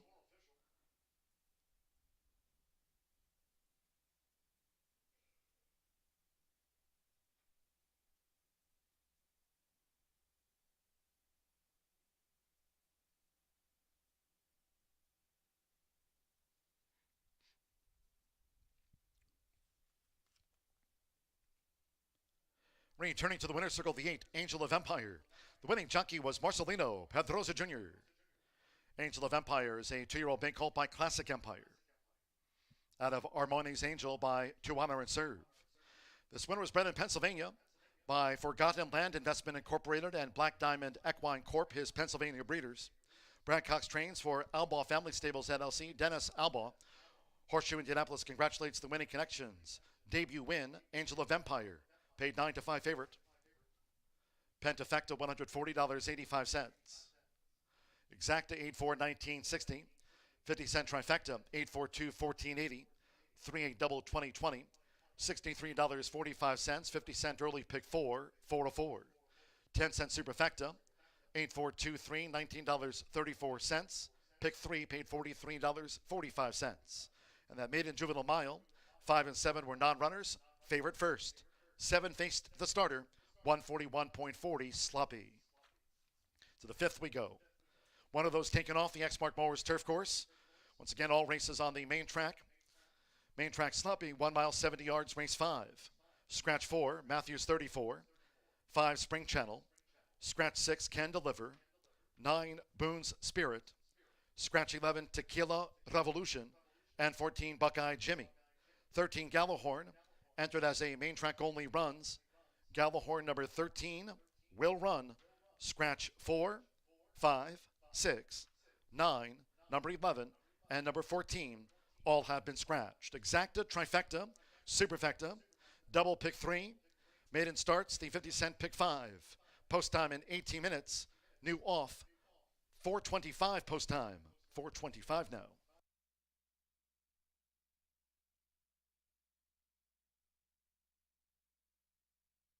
They're in the gate. And they're off. Angel of Empire was a touch slow to go, and the newcomer Painter's Canvas drops back to last. Overly Doro broke sharp. Joined toward the inside by Plain or Peanut, who will take the shortest way around there. For Deshaun Parker, it's Plain or Peanut, who leans with just inside 7 furlongs to go. Plain or Peanut, 3/4 length to Overly Doro, with Risky Choice, third upon settling by 3. Then toward the inside is Angel of Empire, who's a joint 4th, with Accidental Hero in the Gold Silk Sue's 5th, making this run up the backstretch. We trail back to Prince of Roses, joined up the near side by Painter's Canvas. The first 2 of 8 furlongs, 25.49 seconds. It's Plain or Peanut, and on the outside, Overly Doro, who's just gained the advantage for Edgar Morales. Short lead, Overly Doro from Plain or Peanut, the rail. 3/4 length to Risky Choice. And then Angel of Empire looks to draw in from 4th. Joe Ramos and Accidental Hero racing a wide 5th here on this sloppy track at the 3.5. Then Painter's Canvas and 3 more to Prince of Roses, who remains last of 7, half mile in 50.95 seconds. They round the far turn. It's Overly Doro, who leads coming toward the top of the stretch. From on the outside, Risky Choice with Accidental Hero, and in between horses, Angel of Empire, as these maiden 2-year-olds come for home. Short lead for Overly Doro, Risky Choice, as Accidental Hero sweeps into action on the far outside. Angel of Empire at that wet track rail. 3/4, 1 minute 16.40 seconds for Marcelino Pedroza Jr. It's Angel of Empire who strikes the front past the 16th. Who's staying on Overly Doro with Accidental Hero on the outside. It's Angel of Empire. Angel of Empire finishes on top from Accidental Hero. Overly Doro 3rd, and Risky Choice finished 4th.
Back down here in the paddock at Horseshoe Indianapolis, as we're just 9 minutes away from a maiden race, but this has the potential to not just be your standard maiden breaking score in here, as if your current heavily backed favorite, Big Paper, does come home to score for Mr. Tom Amoss. He would celebrate along with his team and I'm sure his entire family win number 4,000, an incredible feat that not many trainers will ever achieve, and right now he's heavily backed to get that milestone victory in this race in the off-turf event. This one was scheduled to be on the Exmark turf course. We do have plenty of scratches in this race with the surface change. Take out number 4, 5, 6, 9, 11, and 14, and I am a believer that the milestone breaking score will come in this spot, as I've got Big Paper right on top, donning the classic silks of Miss Maggie Moss, one of his leading owners for many, many years in the Tom Amoss barn. A 4-year-old gelding by Empire Makers, been knocking on the door for the maiden breaking score for some time. In fact, through 8 starts, has finished in the trifecta 6 of 8 times.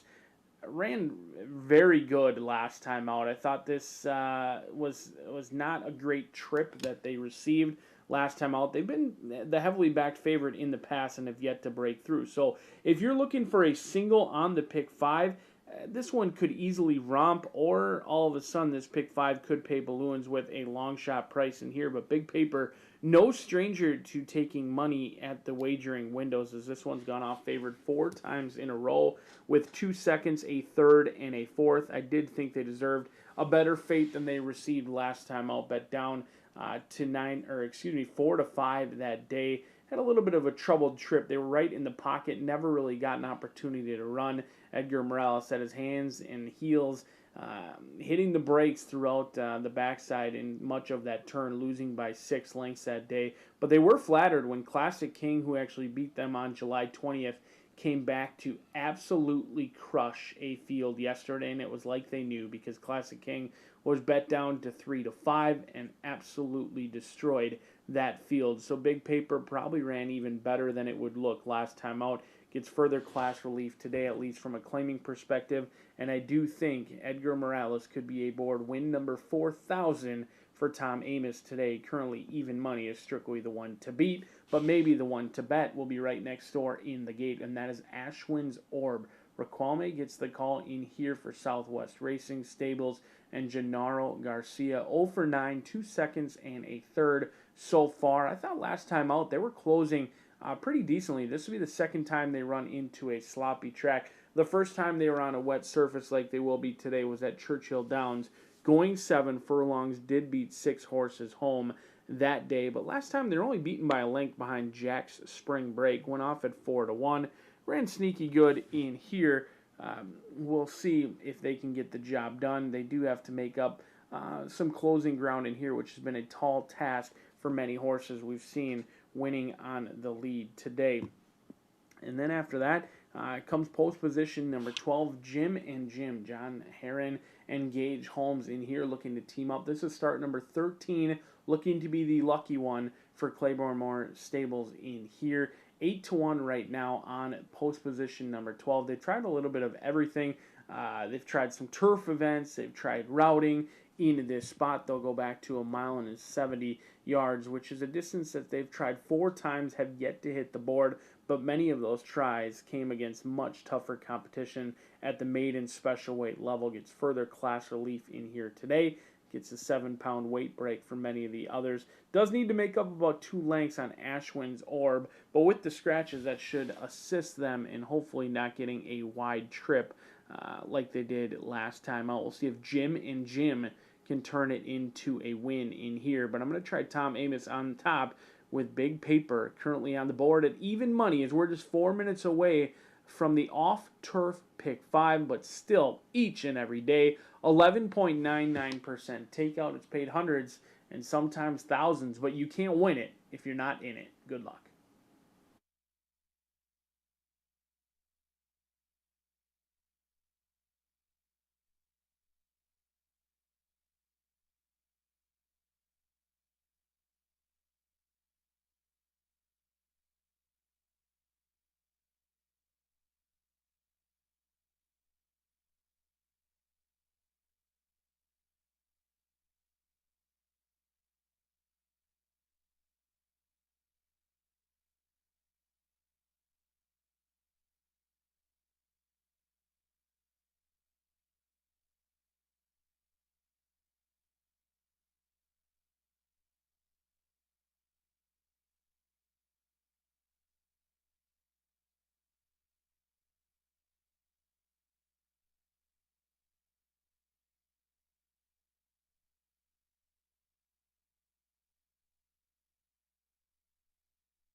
The horses are coming onto the track for the fifth race. This maiden to be run over the main track at 1 mile and 70 yards. Again, we're off the turf. Main track sloppy. This at 1 mile and 70 yards from the maiden. Scratch 4, Matthews 34. 5, Spring Channel. 6, Can Deliver. 9, Boone Spirit. Scratch 11, Tequila Revolution. And 14, Buckeye Jimmy. Scratch again, numbers 4, 5, 6, 9, 11, and number 14. Race 5 features Exacta, Trifecta, Superfecta, Double Pick 3. Maiden starts the 50-cent Pick 5 on a sloppy track. Scheduled at 4:25. Race 5 due off soon.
The horses are approaching the starting gate.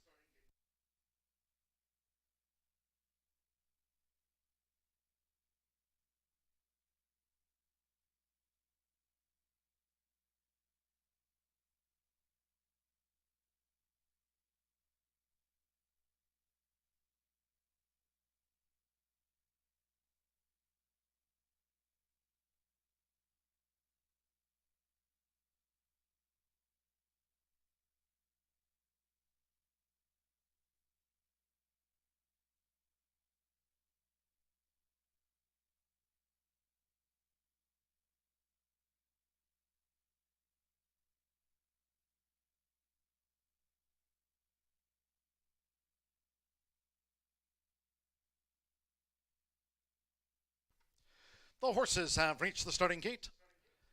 It is now post time. Loading, Joe Ramos with Rounder. Jose Riquelme with Ashwin's Orb coming up. Angel Reyes, Super Liaison, drew 2. Now Edgar Morales, Big Paper, loads the even money favorite. Big Paper went in well. Gage Holmes with Jim and Jim.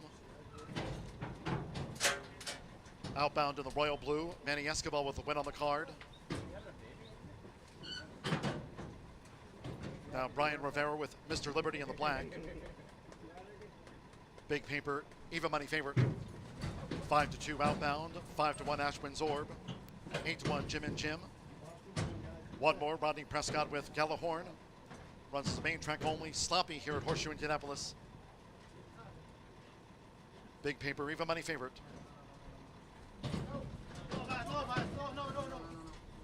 They're in the gate. And they're off. There's outbound. Rounder holds the rail. Mr. Liberty in the orange cap, another close one. Big Paper and Jim and Jim in the purple silks will be caught wide as they enter the first turn. It's outbound. So outbound just leans oppressing Mr. Liberty 7 furlongs from home. Rounders a ground saving third. Edgar Morales in the favorite. Big Paper. Royal Blue Lime Sash of Maggie Moss moving up in company with wide Jim and Jim. Just over 6 furlongs to run. Then comes Ashwin's Orb. We trail back to Gallahorn, and Super Liaison trails the maiden. The quarter was 24.16 seconds on this sloppy track, and out in front, it's Mr. Liberty, who dictates terms for Brian Rivera. Mr. Liberty leads by 2 to Jim and Jim, who's up into second from Big Paper running in third. Then toward the inside is Outbound, who's being asked to pick up on this off track by Manny Escobar as they head toward the far turn. Then comes Ashwin's Orb, who's some 7 lengths from Mr. Liberty. Then Rounders next from Gallahorn, and the distant at 75-1 Super Liaison remains last. Half mile, 47.83 seconds. Now here's Jim and Jim, who's picking up for Gage Holmes. Jim and Jim has taken a short lead from Mr. Liberty, with Big Paper being ridden to challenge toward the inside. As Rounder comes with a bold move on the extreme outside. Ashwin's Orb is next. Heads are turned for home. 3/4, 1 minute 13.22 seconds. Jim and Jim. Big Paper to the attack now with the rail. 1 furlong to go. Jim and Jim, Big Paper, and here's Rounder, who descends on them for Joe Ramos, and it's Rounder who's swept to the front with yards to go from Jim and Jim. Rounder takes it from Jim and Jim by a length and a half. Big Paper, outbound Mr. Liberty, and Ashwin's Orb was next.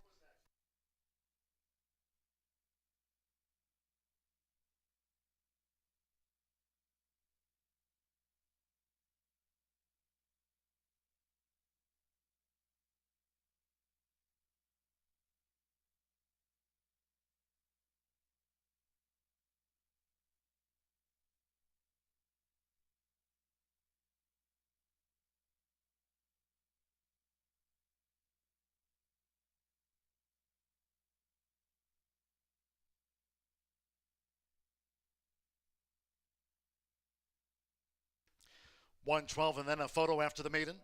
143.98 sloppy, 143.98 number 1 Rounder. 7-1 first. Has beaten 12 Jim and Jim. 9-1 on the place horse, 10 Big Paper. 3-5 third. 3 outbound, 7-2 fourth. It's 112, 10-3. Rounder, Joe Ramos, another winner on the card for Randy Klopp. 5-year-old gets off the mark in his 16th run. 7-1 Rounder out to the maiden ranks to start a pick 5 on a sloppy track.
Returning to the winner's circle, the one rounder with Joe Ramos.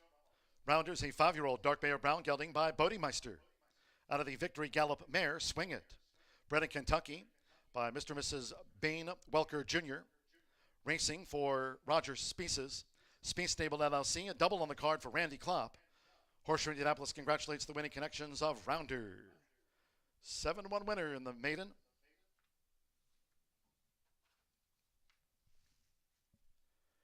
Results in 112 exacta paid $128.60. 50-cent trifecta 112.10 74.80. 8-1 double 39.20. 10-cent superfecta $57.74. Outbound ran fourth. 50-cent pick 3 on races 3, 4, and 5 paid $60.75. In the maiden, the 4, 5, 6, 9, 11, and 14 were non-runners. Favored third, 8 ran, 143.98. Race 6, mid and juvenile filly sprint, scratch 1 Classy Dream, 6 Addicted to Love, take out 9 Explosive Skies, 13 Misty Midnight, scratch 14 Belgian Blue.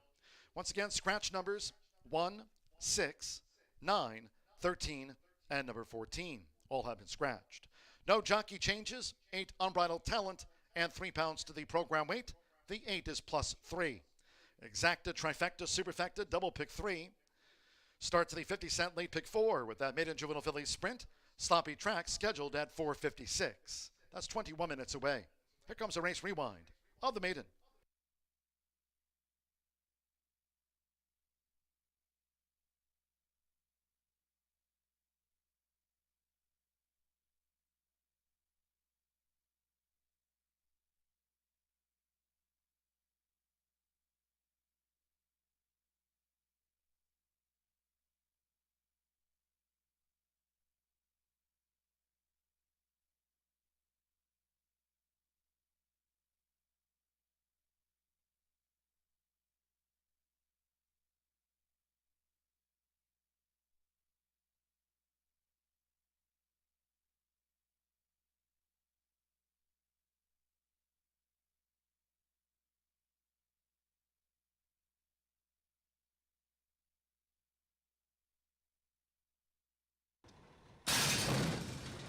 And they're off. There's Outbound. Rounder holds the rail. Mr. Liberty in the orange cap, another close one. Big Paper and Jim and Jim in the purple silks will be caught wide as they enter the first turn. It's Outbound. So Outbound just leans pressing Mr. Liberty 7 furlongs from home. Rounder's a ground-saving third. Edgar Morales in the favorite. Big Paper. Royal Blue Lime Sash of Maggie Moss moving up in company with wide Jim and Jim. Just over 6 furlongs to run. Then comes Ashwin's Orb. We trail back to Gallahorn, and Super Liaison trails the maiden. The quarter was 24.16 seconds on this sloppy track, and out in front, it's Mr. Liberty, who dictates terms for Brian Rivera. Mr. Liberty leads by 2 to Jim and Jim, who's up into second from Big Paper running in third. Then toward the inside is Outbound, who's being asked to pick up on this off track by Manny Esquivel as they head toward the far turn. Then comes Ashwin's Orb, who's some 7 lengths from Mr. Liberty. Then Rounders next from Gallahorn, and the distant at 75-1 Super Liaison remains last. Half mile, 47.83 seconds. Now here's Jim and Jim, who's picking up for Gage Holmes. Jim and Jim has taken a short lead from Mr. Liberty, with Big Paper being ridden to challenge toward the inside. As Rounder comes with a bold move on the extreme outside. Ashwin's Orb is next. Heads are turned for home. 3/4, 1 minute 13.22 seconds. Jim and Jim. Big Paper to the attack now with the rail. 1 furlong to go. Jim and Jim, Big Paper, and here's Rounder, who descends on them for Joe Ramos, and it's Rounder who's swept to the front with yards to go from Jim and Jim. Rounder takes it from Jim and Jim by a length and a half. Big Paper, Outbound, Mr. Liberty, and Ashwin's Orb was next.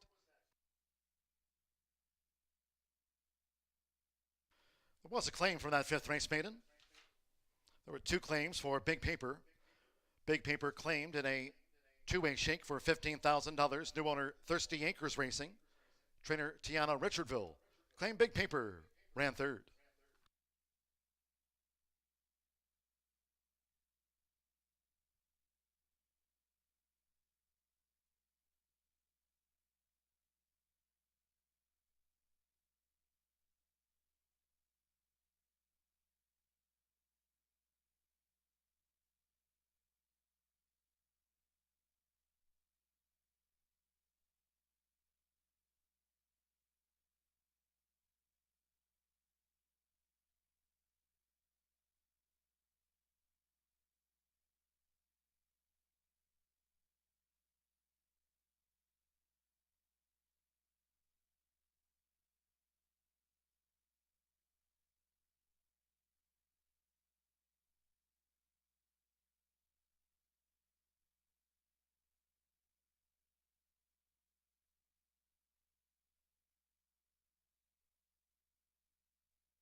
10 minutes to the sixth race, and we have some scratches in here in a 2-year-old maiden special weight for fillies.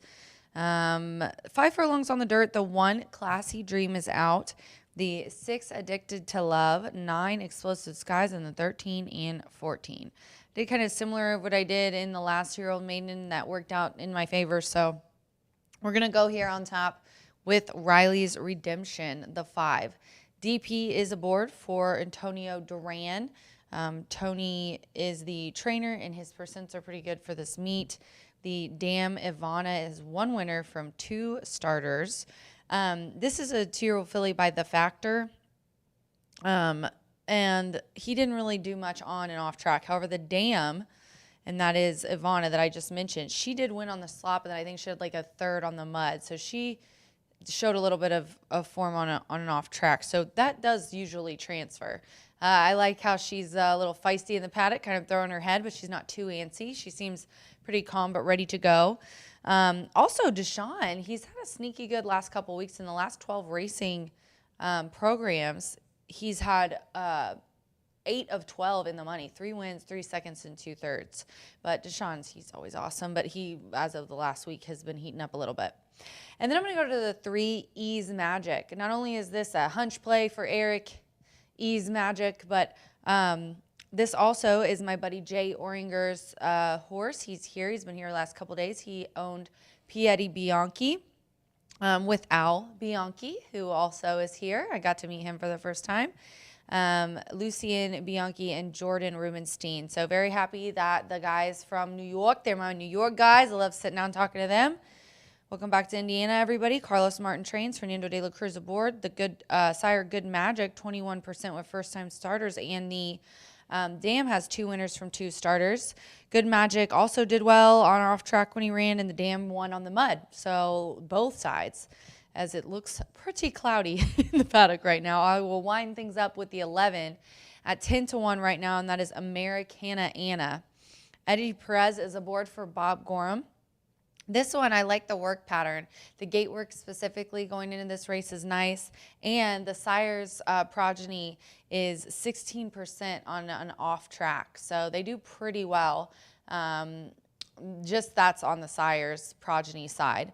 I didn't really find any off efforts for Big Sister Ridge either. So all of my picks kind of have some breeding that suggests they'll like the off surface. And we'll see what happens going into this race. As a 2-year-old baby race is kind of tough to pick, but the 5, my top selection, Riley's Redemption, is 8-5, but pretty excited to see how Ease Magic, my buddy Jay's horse, will run as well here. So I have 5, 3, and 11 in the 6th race. We're just 7 minutes to post. This does start the late 50-cent pick 4. I've got a ticket, and I'm going to run over and give that out on TV, so jump over there to check that out. Good luck.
Mid and 2-year-old fillies stepping onto the track for the 6th race sprint. This race will be contested at 5 furlongs, a field of 9. Scratch 1, Classy Dream. 6, Addicted to Love. 9, Explosive Skies. Scratch 13, Misty Midnight, and 14, Belgian Blue. Scratch the 1, 6, 9, 13, and number 14 from the race card. No jockey changes, 8 Unbridled Talent plus 3 pounds. Race 6 features Exacta, Trifecta, Superfecta, Double Pick 3, and starts at the 50-cent late pick 4 on a sloppy track. 4 minutes to post time, 4 minutes now to the off.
We've now drawn to within 1 minute to post time for this maiden juvenile filly sprint sloppy track. Start to the 50-cent late pick 4. You have 1 minute.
The horses are approaching the starting gate.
The horses have reached the starting gate.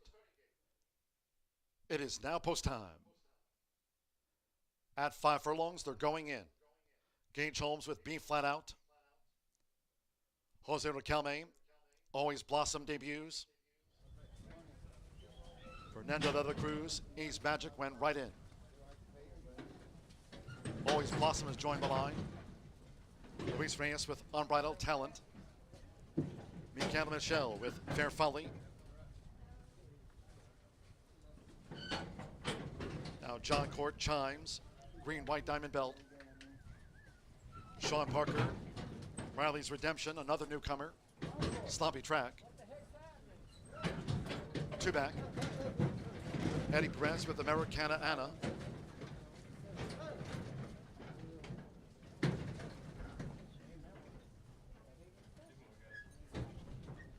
Ace Magic 6-5 favorite. One more. Here's Brody Moe. Orsolino Pedrosa Jr. on the Tuesday scoreboard. All in line. Ready. They're off, racing 5 furlongs. Being flat out, tears out of there. Good debut speed from Always Blossom, who's quick to engage. And Ease Magic now moves up in between horses. The blue cap of Ease Magic, who's taking the front from Always Blossom pressing. And Be Flat Out is right there too at the 3.5. With Riley's Redemption running a wide fourth and now making progress as they round the far turn. Chimes, green with the white diamond belt, joined between horses by Unbridled Talent, who starts a bid. Then toward the inside is Fair Folly, being driven through the turn to gain by Michael Michel. Americana Anna is running second to last, and Brody Moe trails as these maiden Torio fillies race past the quarter pole. 22.78 lead seconds, and bolting was Always Blossom. Always Blossom bolted. It's Riley's Redemption. And toward the inside, Ease Magic. They're 1-2. 1 furlong to go. Riley's Redemption. Ease Magic. She's game toward the inside. Ease Magic comes together with on the outside Riley's Redemption. And then on the outside, Unbridled Talent is third. It's Ease Magic for Fernando de la Cruz. Ease Magic debuts on top from Riley's Redemption. Unbridled Talent third. Americana Anna from Fair Folly chimes. Brody Moe be flat out, and after bolting on the turn, Always Blossom was last to finish.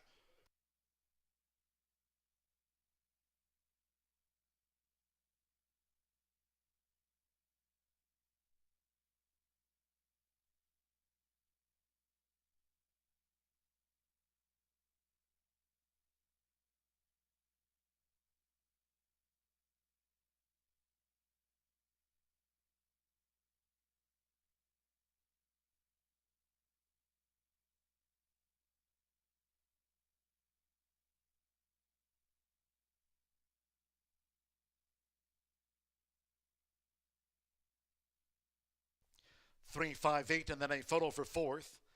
59.90 sloppy track for that maiden juvenile filly sprint. 59.90. Game debut, Ease Magic, Fernando de la Cruz for Carlos Martin, daughter of Good Magic. 8-5 joint favorite, takes out the sprint in 59.90.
The judges have called a dead heat for fourth between 4, Fair Folly, and 11, Americana Anna. Fourth place dead heat between numbers 4 and 11. With a dead heat for fourth between Fair Folly and Americana Anna. There'll be a couple of winning superfecta combinations after the maiden juvenile filly sprint. Where it was 8-5 on Ease Magic. 3-5-8. Fourth place dead heat between 4 and number 11.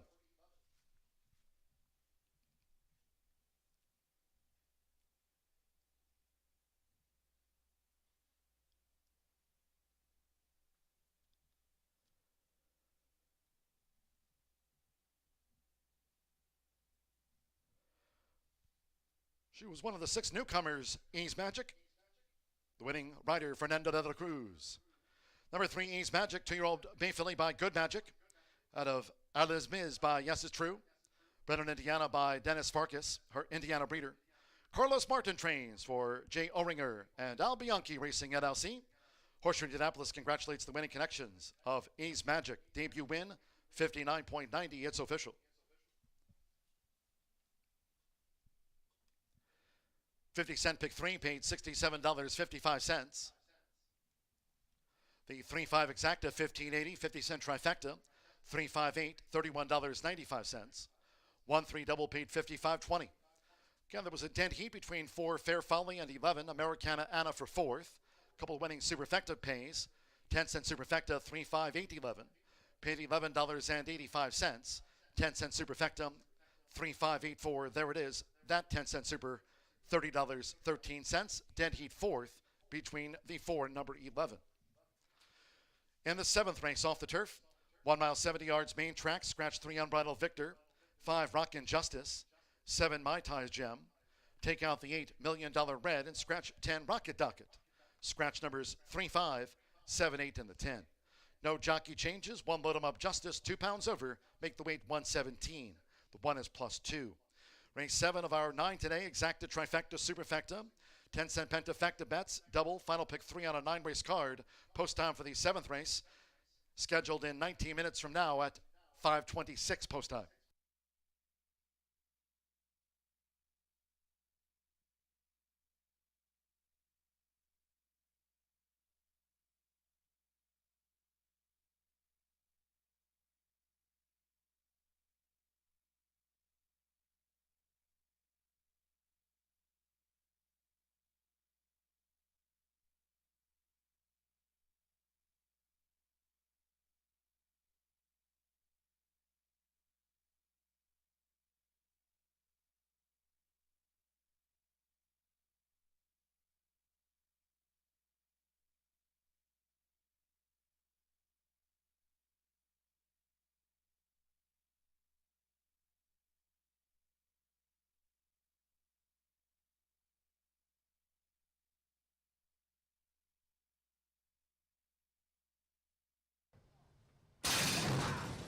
They're off, racing 5 furlongs. B flat out, tears out of there. Good debut speed from Always Blossom, who's quick to engage. And Ease Magic now moves up in between horses. The blue cap of Ease Magic, who's taking the front from Always Blossom, pressing. And B flat out is right there, too, at the 3.5. With Riley's Redemption running a wide fourth and now making progress as they round the far turn.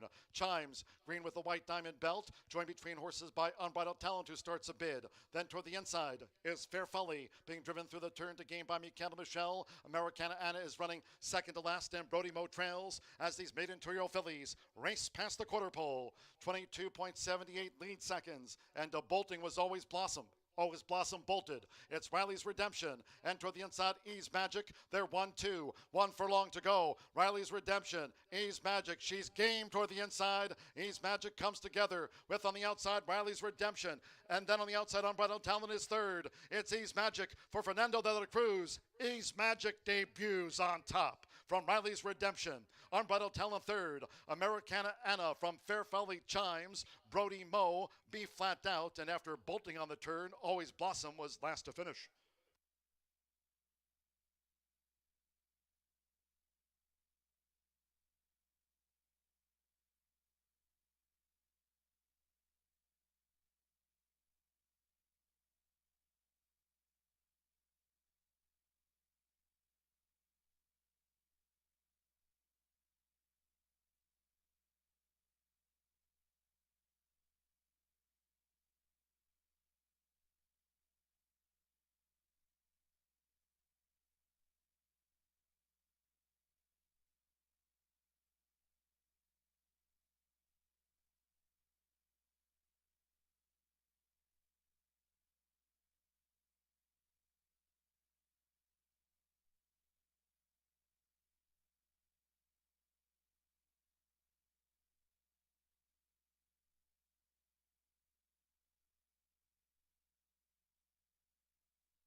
Racing Rachel here to tell you about our turf sponsor, Exmark Mowers.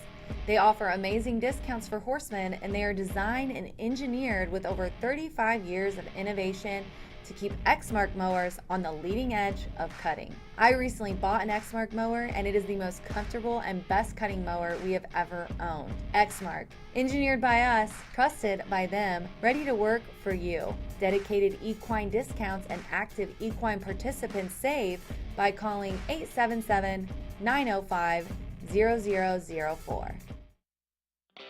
Feel the excitement with TwinSpires.com, the official betting partner of the Kentucky Derby and Breeders' Cup.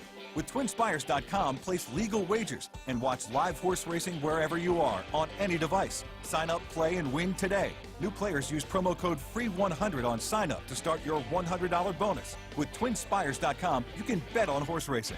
Get the TwinSpires.com app to receive special offers and the most up-to-date information. Terms and conditions apply. Void where prohibited. Please wager responsibly.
The horses are coming out to the track now for the 7th race. This is off the turf. It goes on the main track at 1 mile and 70 yards. Sloppy. Scratch again, 3 on Bridal Victor, 5 Rock and Justice, 7 Mai Tais Gem, take out 8 $1 Million Red, and scratch 10 Rocket Docket. Scratch 3, 5, 7, 8 in the 10. No jockey changes. 1 Load 'em Up Justice leads the parade. 2 pounds over at 117. Exacta, trifecta, superfecta, 10-cent pentafecta bets. Double final pick 3 on a 9-race matinee. 3 minutes to post time. 3 minutes.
We're now just 1 minute away from post time. 1 minute.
The horses are approaching the starting gate.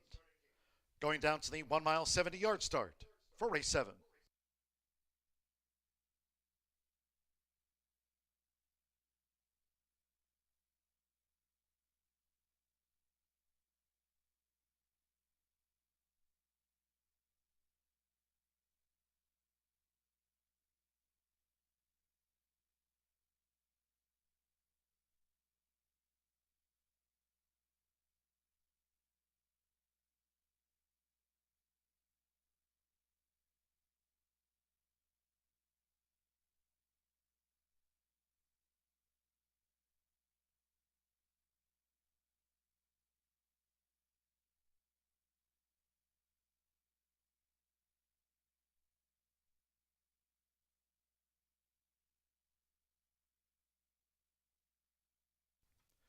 The horses have reached the starting gate. It is now post time. Sean Parker with Benny's Legacy. Josh Morales, Load 'em Up Justice has the rail draw. We're loading up. Eddie Perez with Rich Kingdom. Manny Esquivel with Indocumentado. Now Sammy Bermudez with Concrete Charlie, Yellow Gray Blocks. Joe Ramos with Silent Sonata. One more. John Court with Baker's Man. 1 mile, 70 yards. They're in the gate. And they're off. There's Load 'em Up Justice, who strikes out, along with Benny's Legacy. Here's Silent Sonata. Rich Kingdom starts a bid, and Baker's Man looks for position as they enter the first turn. In between horses, it's Rich Kingdom, who's kicked on to the front from a sweeping Silent Sonata. Benny's Legacy is right there toward the inside at the 6.5. With Load 'em Up Justice in the red cap, Concrete Charlie now bids between horses, and on the outside is Baker's Man, and after a couple of furlongs, Indocumentado has dropped back to last. The quarter was 24.79 seconds. Racing up the backstretch, where Silent Sonata engages Rich Kingdom. It's Silent Sonata and Rich Kingdom heads apart, while racing two clear from Concrete Charlie, who just gained third. From on the outside, Baker's Man. Benny's Legacy fifth with the rail by 5. And then comes Load 'em Up Justice, who's running second to last. And the distant trailer remains Indocumentado. Half mile, 48.91 seconds. The battle ensues. Rich Kingdom, and on the outside, Silent Sonata. But now with 3 furlongs to go, and it's Rich Kingdom who leads at the inside for Eddie Perez. Silent Sonata looking to stay this pace. With on the outside, Baker's Man, Concrete Charlie, Benny's Legacy running in 5th. And then comes Load 'em Up Justice, and Indocumentado has trailed after 3/4 in 1 minute 13.70 seconds as these Hoosiers head for home. It's Rich Kingdom who carries a 5-length lead into the final furlong from in between horses. Silent Sonata, Benny's Legacy runs on at the rail. With on the outside, Baker's Man, Load 'em Up Justice, and Concrete Charlie has called it a day. But with Eddie Perez, Rich Kingdom rolls home in the slop. Rich Kingdom won by 8. Benny's Legacy second, Baker's Man third, then Load 'em Up Justice and Silent Sonata.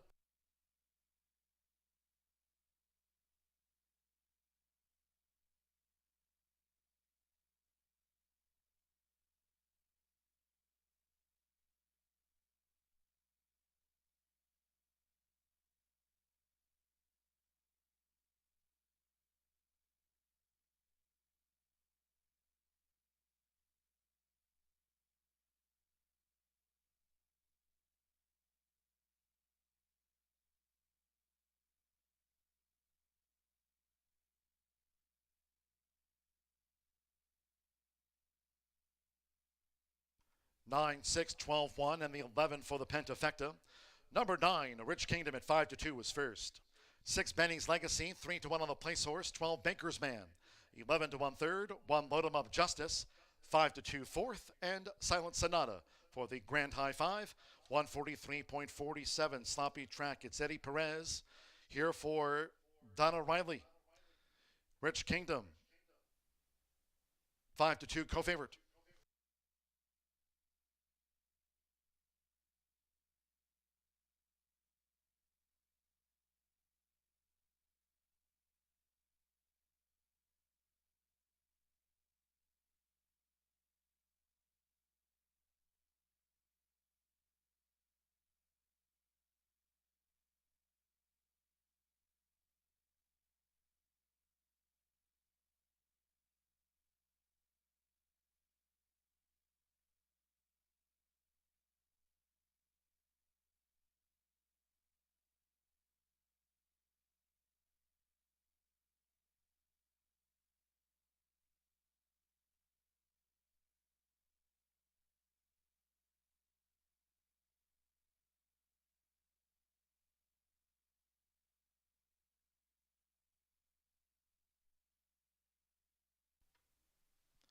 Returning to the winner's circle, the 9, Rich Kingdom with Eddie Perez.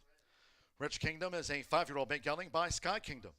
Had a Spy Girl by Discreet Cat. The winner was bred in Indiana by Donna Jean Gerard. For Carter and Donna Riley, Horseshoe Indianapolis congratulates the winning connections of Rich Kingdom. 5-2 winner, 143.47 over a sloppy track.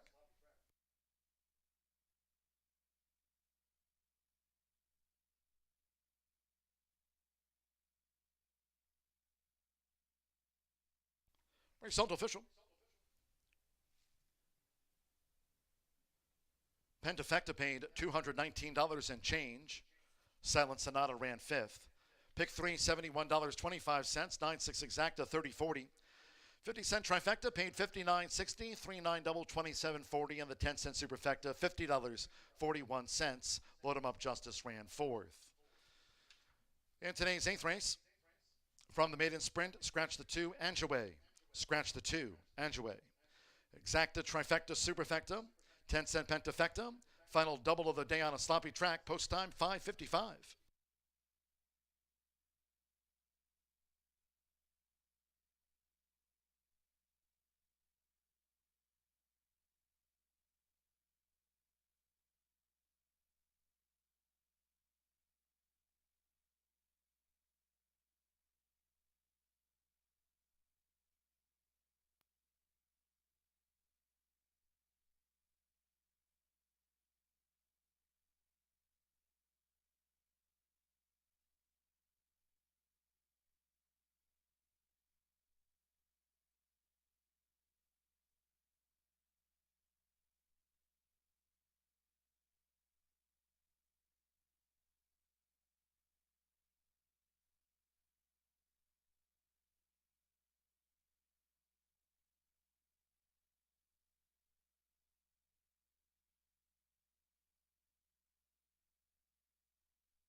And they're off. There's Load 'em Up Justice, who strikes out, along with Benny's Legacy. Here's Silent Sonata. Rich Kingdom starts a bid, and Baker's Man looks for position as they enter the first turn.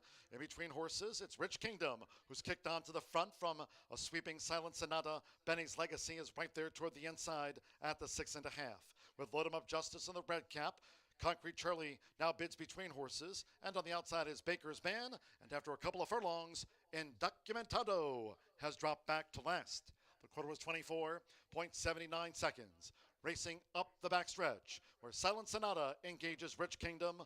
It's Silent Sonata and Rich Kingdom heads apart, while racing 2 clear from Concrete Charlie, who just gained 3rd. From on the outside, Baker's Man. Benny's Legacy 5th with the rail by 5. And then comes Load 'em Up Justice, who's running 2nd to last. And the distant trailer remains Indocumentado.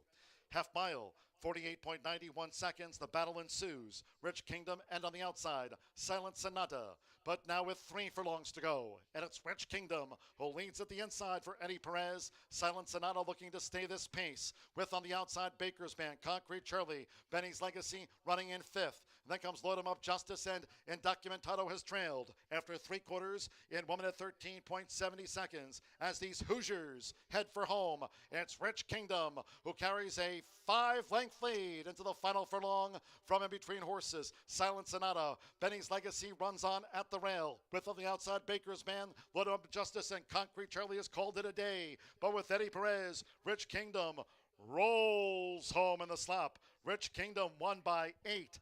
Benny's Legacy 2nd, Baker's Man 3rd, then Load 'em Up Justice and Silent Sonata.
A few maidens will take to the track just 6 minutes away from race number 8, still on a sloppy surface. A field of 10 set to navigate the 6 furlong marker in here. This one for 3-year-old fillies and up, maiden special weight variety in here. And as you can tell, bettors having a very challenging time settling in on who deserves to be favored. There's about 5 horses right now, ranging anywhere from 3-1 to 9-2 at this point. But I'm going to go with Eulalia in here. Deshaun Parker gets the call for Michelle Elliott as she owns and trains this 4-year-old filly who is 0 for 9 with 3 second-place finishes. But I was impressed with her try last time out. Now, she did break not all that well. In fact, she broke 8th in a 9-horse field, but she finished second, only beaten by a little less than 2 lengths that day. She does have a tendency to be off slow, and that's somewhat of a new issue because early on in her career, she really didn't have much trouble out of the gate. But recently, the 4-year-old Gray filly, who's on the toes and showing good energy today,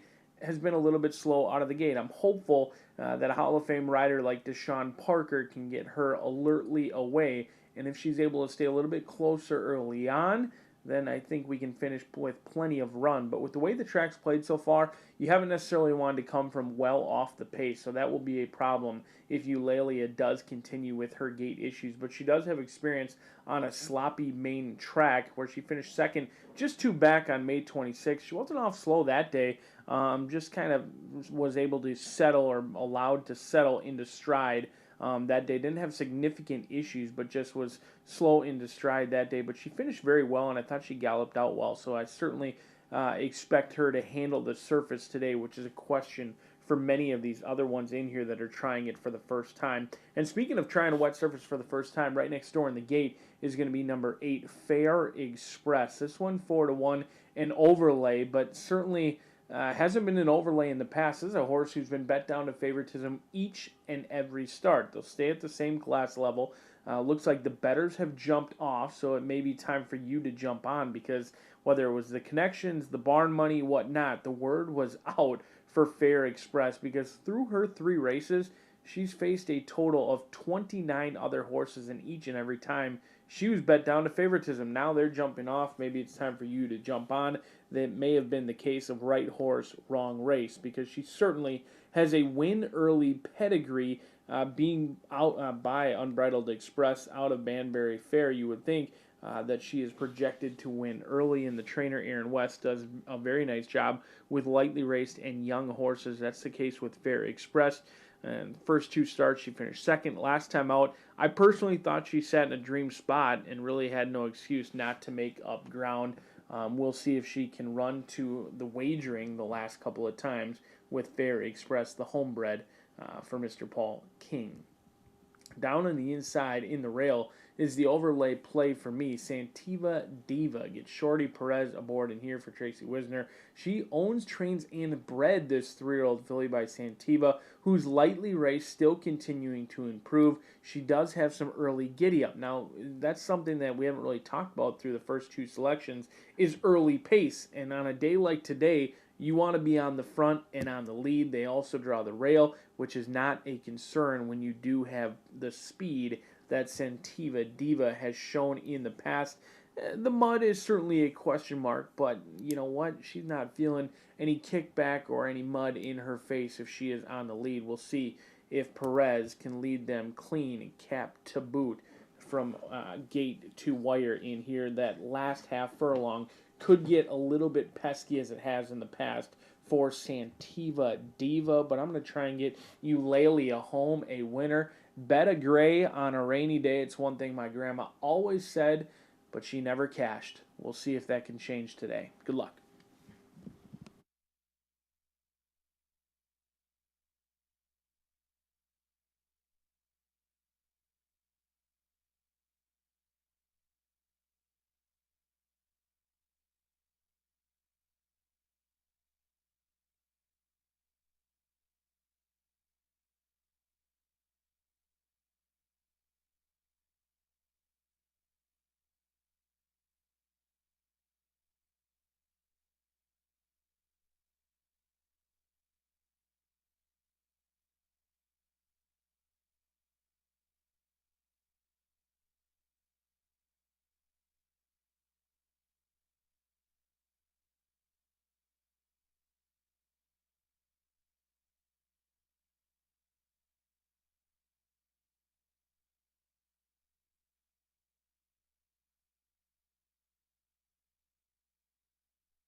The horses called postword for the 8th race.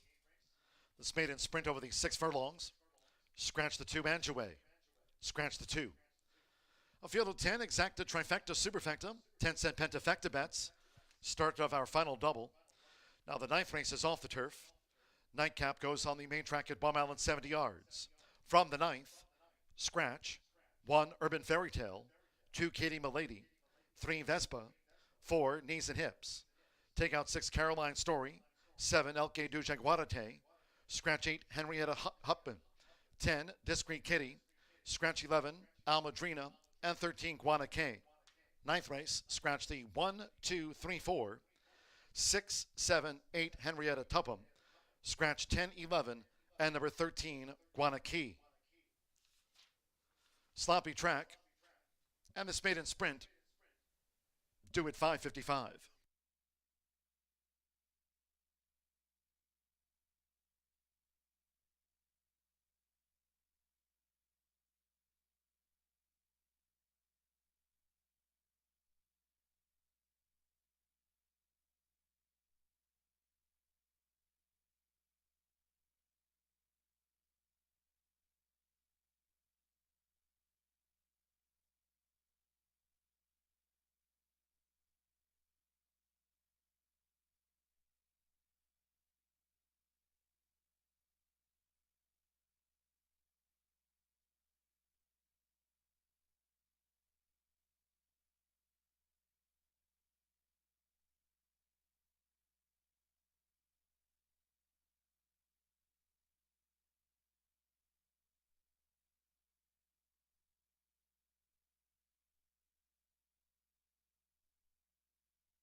The horses are approaching the starting gate.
The horses have reached the starting gate. It is now post time. The Air Horse 1 drone view loading. Santiva Diva, Eddie Perez riding for a double. We're loading up. Marcelino Pedroza Jr. with My Gal Justice. Fernando de la Cruz with Rhapsody in Gray. Joe Ramos, Fair Express coming forward. Josh Morales with Chocolate Truth. Sean Parker, Eulalia going in. Gage Holmes now with Oomph Girl in the purple silks. Sammy Bermudez with Ellie's Dispute. Red Yellow Flames. Two back, Rodney Prescott with Lantana Justice. 6 furlongs, one more. Sando Sanjo with Beyond Justice. They're in the gate. Santiva Diva getting fractious. We're all set. Ready. And they're off. There's Fair Express, who strikes out with Ellie's Dispute. Nearest the inside, Santiva Diva flashing her speed for Eddie Perez. And Rhapsody in Gray is also looking to force the issue. It's Santiva Diva narrowly from Rhapsody in Gray staying close. Fair Express is a well-spotted third. Ellie's Dispute gets position running in fourth by 3. Then comes Beyond Justice, Lantana Justice, the next two. Past the half-mile pole. Following them, My Gal Justice. Then comes Chocolate Truth with the route, the 3.5. Eulalia must be at least a dozen lengths from the front as they round the far turn. Beaten for speed, Oomph Girl trails the maiden filly sprint. The quarter 22.73 seconds. Santiva Diva just leads. Rhapsody in Gray, who starts her bid now for Fernando de la Cruz. And right there, Fair Express is quick to pounce on them for Joe Ramos as they straighten for home. It's Fair Express who swooped past Rhapsody in Gray and Santiva Diva, who flashed speed but has dropped back. Heads her turn for home, half mile, 47.18 seconds. 1 furlong away from Fair Express.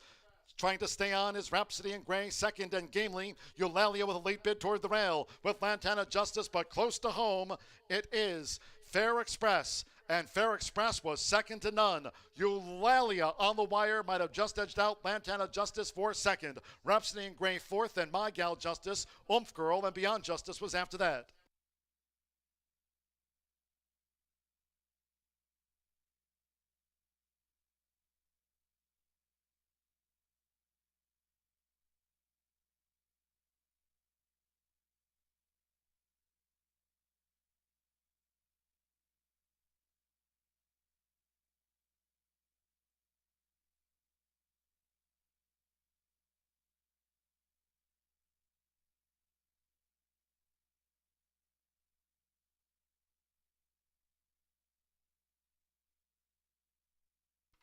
$113.68 for that maiden filly sprint. 113.68. A 3-1-8. Fair Express was first. It is a photo for second. Places on the bob. Hold all bets until official. 113.68. Fair Express, she's out to the maiden ranks. Joe Ramos, Paul King's homebred, trained by Aaron M. West. It's 8-9-6-3-7 after the maiden.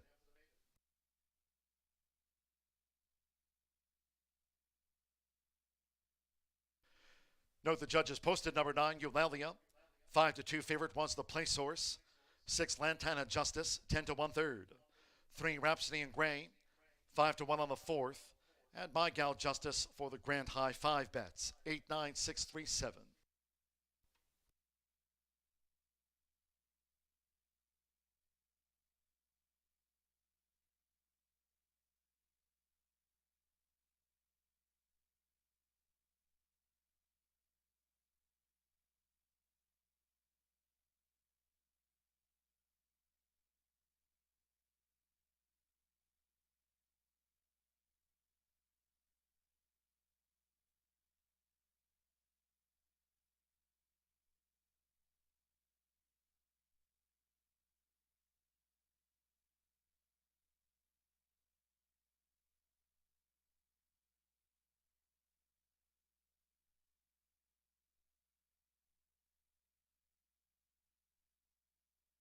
The result of the 8th race official.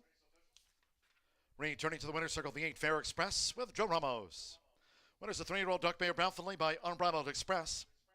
Out of Bradbury Fair by Banbury Cross. Winner was bred here in Indiana by Paul King, trained by Aaron M. West. She gets off the mark in her 4th run. Paid 3-1.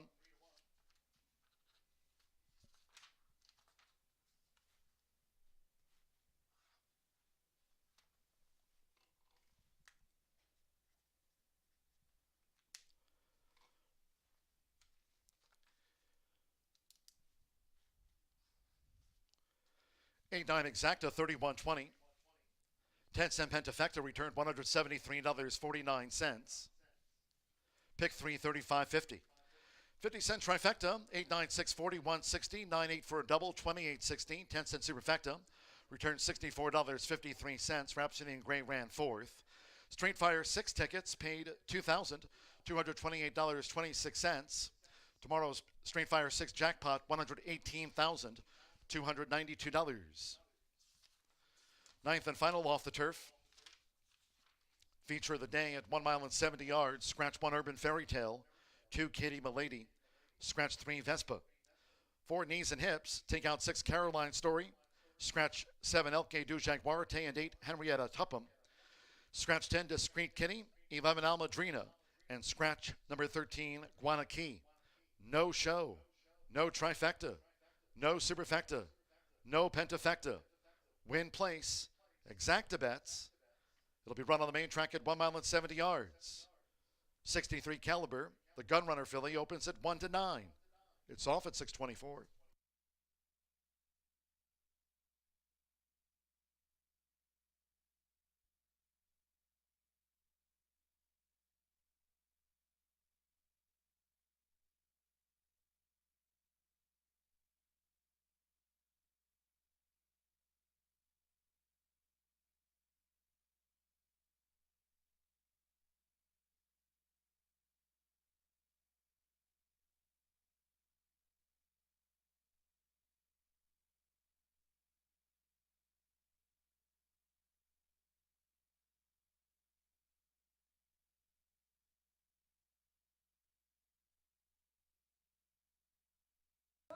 Ready. And they're off. There's Fair Express, who strikes out with Ellie's Dispute. Nearest the inside, Santiva Diva flashing her speed for Eddie Perez. And Rhapsody in Gray is also looking to force the issue. It's Santiva Diva narrowly from Rhapsody in Gray staying close. Fair Express is a well-spotted third. Ellie's Dispute gets position running in fourth by 3. Then comes Beyond Justice, Lantana Justice, the next two. Past the half-mile pole. Following them, My Gal Justice. Then comes Chocolate Truth with the route, the 3.5.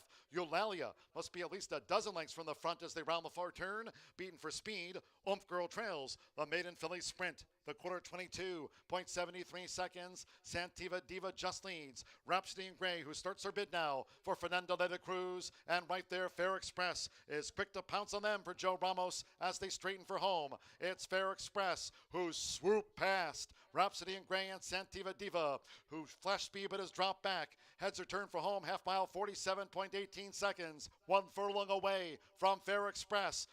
Trying to stay on is Rhapsody in Gray, second, and gamely Eulalia with a late bid toward the rail with Lantana Justice, but close to home it is Fair Express, and Fair Express was second to none. Eulalia on the wire might have just edged out Lantana Justice for second. Rhapsody in Gray fourth, and My Gal Justice, Oomph Girl, and Beyond Justice was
race number 9, the final race of the day. We do feature 11 races on both Wednesday and Thursday. We've got live racing on Saturday as well, so you certainly will not want to miss. We've got an action-packed week here at Horseshoe Indianapolis, but the finale on the Tuesday card will go for race number 9.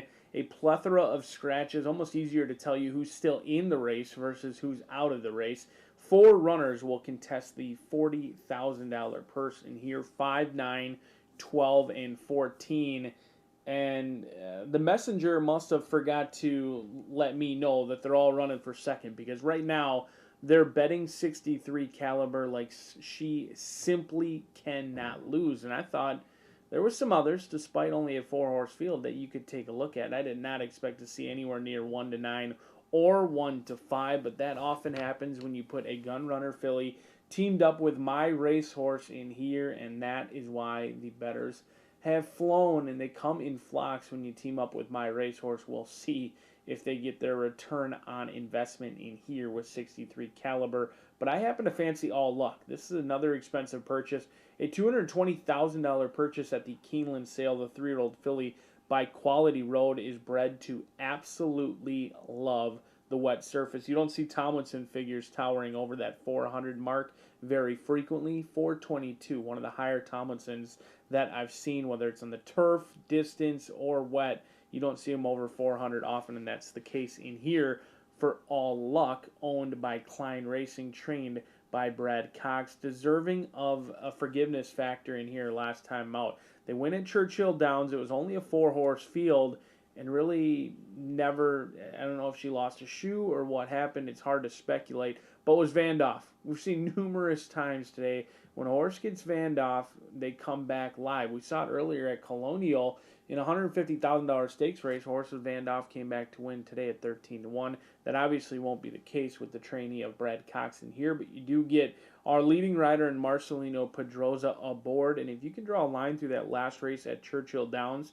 an impressive 2-race win streak with Pedroza aboard in one of those efforts last year as a 2-year-old. I'm going to assume, as most horses do for Brad Cox, that she has progressed very nicely from 2 to 3. And if there's any indication that she bounced back out of that June 30th race, she's come back with back-to-back bullet workouts, a 5 furlong, 1 minute and 3 breezing, and then a 59 and 3 breezing as well. So she certainly has come out of that race A-OK, and we'll see if All Luck can get back to her winning ways and make it 3 out of 4. But a horse who I think provides some value in here, it's taken to the cleaners. Ethan West and Rodney Prescott in here. Ran a good race last time out at Ellis. They showed speed, backed out of it late. Did run third, beaten by 9 lengths that day. But I like the presence of some speed, some an ability to go to the lead, play catch me if you can. She's certainly no stranger to being in off-turf events. In fact, 2 of her 7 races so far have been off-turf. Now, when she is entered for the turf and she stays in, she's won 2 out of those 3 races.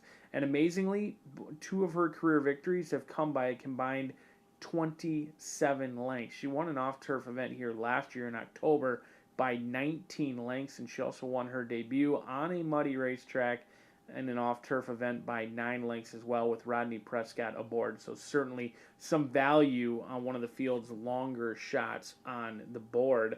And then I put Pretty Extreme in here as well. This was a unique race. I wasn't sure if I liked it or hated it when I watched the replay, which is really never a great sign or all that convincing. But this was a horse who was the first to come under a ride. Raquelme was asking for more run into the lane. It looked like she was going to fade back to last, and all she did was really re-rally, and she was finishing best of anyone. I mean, she was under a long drive, don't get me wrong. He was asking for all of her run that she had to give well into the turn, and it looked like she was going to drop out of it and just provide nothing. But she kind of finished what I thought the best. I didn't really know if I loved what I saw or really hated it, because she was finishing well in there. We'll see if Pretty Extreme can handle the distance today, and certainly it has experience on a wet track as well. Some of the others in here trying wet track for the first time. She's already got 2 wins on a wet track, but right now it's all about the 3-year-old filly by Gun Runner. We'll see if she can make her daddy proud.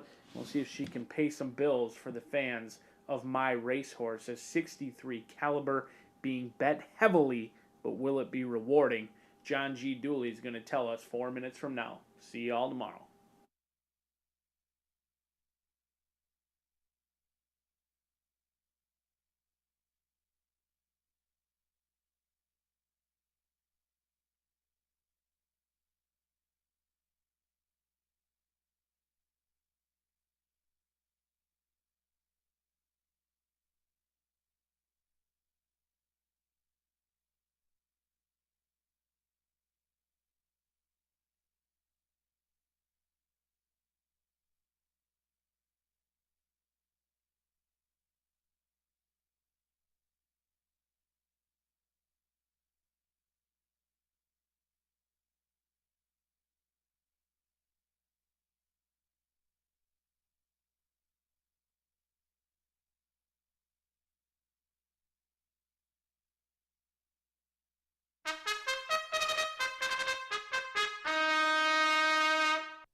The four fillies stepping onto the track for the ninth and final.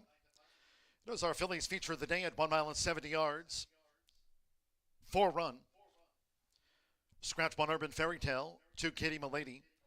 Scratch 3 Vespa, 4 Knees and Hips. Take out 6 Caroline Story, 7 Elke du Jaguarte. Scratch 8 Henrietta Tupham. Take out 10 Discreet Kitty, 11 Almadrina, and scratch 13 Guanaqui. No show, no trifecta, no superfecta, nor pentafecta bets. Win, place, exacta, 2 minutes to post time, sloppy track, 2 minutes.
The horses are approaching the starting gate, going down to the 1 mile 70-yard start for the last of the day.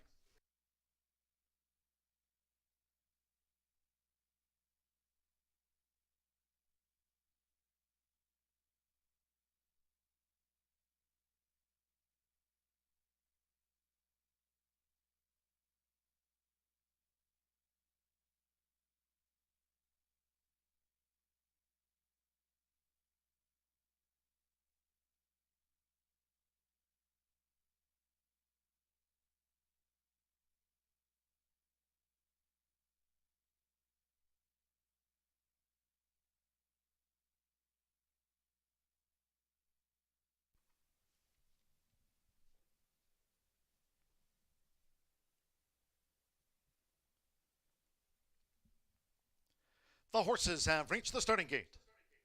It is now post time. Post time, we're at 6-5 on All Luck and 63 Caliber. 4-1 Pretty Extreme and 5-1 taken to the cleaners, loading up Marcelino Pedrosa Jr. with All Luck. Rodney Prescott taken to the cleaners coming up. Edgar Morales with 63 Caliber. 6-5 on the Gunrunner filly. For My Racehorse and Spendthrift Farm. 63 Caliber is joined, taken to the cleaners and All Luck and one more. Jose Riquelme with Pretty Extreme. Wednesday post time here, 2:30 p.m. Eastern. Last of the day, they're in the gate. And they're off. Taken to the cleaners. Jump sharply there for Rodney Prescott. Nearest the inside is All Luck. Joined on the outside by 63 Caliber. And the Black Silks for Edgar Morales as taken to the cleaners. Leads them to the first turn. And with Jose Riquelme, the White Turquoise Stars, Pretty Extreme has dropped back to last. It's taken to the cleaners, who leads them to the back of the track. Taken to the cleaners, out in front, leads by a length and a half. With Marcelino Pedrosa Jr., All Luck, second run of 2022. She's vying for second with 63 Caliber up alongside, and they have 5 furlongs to run. And Pretty Extreme trails. It's 8 lengths from leader to last. And out in front, taken to the cleaners, who leads the way through a quarter in 24.76 sloppy seconds. Taken to the cleaners, leads here over the off track to a half mile from home from All Luck, who's still vying for second with 63 Caliber. Then it's a brink of 5 more. Pretty Extreme still trails the Phillies quartet in the finale. The half mile for taken to the cleaners, 47.91 seconds. They round the far turn, taken to the cleaners. Will look to make every yard here for Rodney Prescott. Taken to the cleaners leads 3/4 length. Edgar Morales on 63 Caliber has her sights set on taken to the cleaners, who leads them past the quarter pole. From a looming 63 Caliber, Pretty Extreme is getting into gear on the extreme outside as All Luck is dropped back to last. Homeward bound after 3/4 in 1 minute 12.42 seconds. It's taken to the cleaners. Pretty Extreme is charging hard, and right there 63 Caliber is in for the fight too. They come past the 16th. It's Pretty Extreme. 63 Caliber, she's dug in. 63 Caliber, Pretty Extreme, here it is. 63 Caliber on the wire. As Pretty Extreme made that tight for 63 Caliber, then taken to the cleaners, and All Luck was last.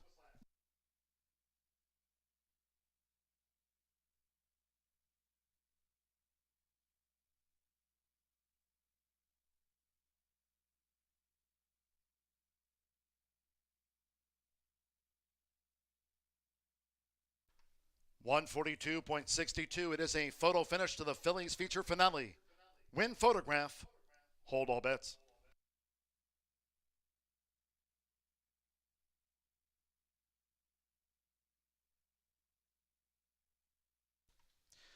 .63 Caliber, edges Pretty Extreme. Taken to the cleaners third, All Luck ran fourth, 12-14-9-5. 6-5 final favorite. The Gunrunner filly will be her third win here at the Horseshoe Indianapolis meet. 142.62 on the sloppy track.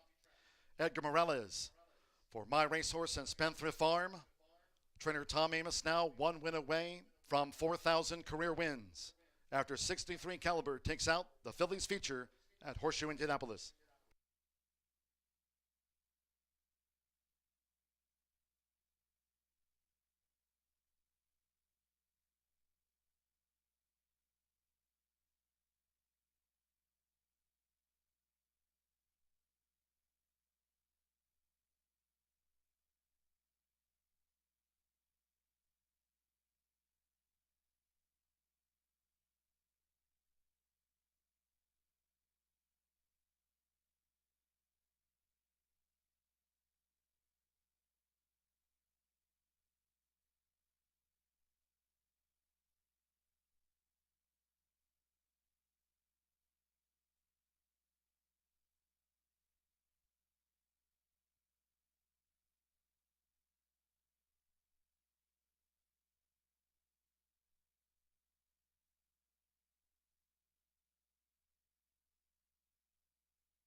Winner in 1 minute 42.62 seconds. It's official.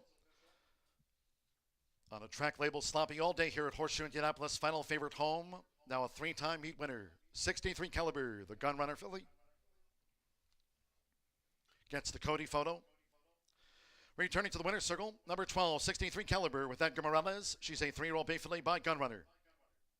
Out of the Include mare, class of 63, Brennan, Kentucky, by Lee Pokic. The winner's owned by My Racehorse and Spendthrift Farm LLC. Career win 3,999 for Tom Amos after 63 caliber takes out the fillies feature here for her 3rd meet win.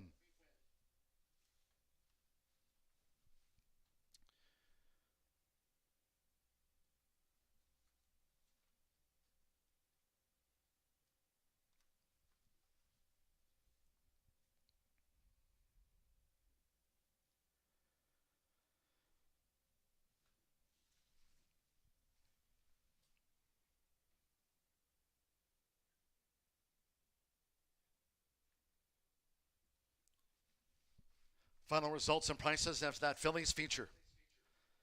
Pick 5 paid $1,512.95. Final pick 3 on the card, $23.25. 12-14 exacta returned an even $14.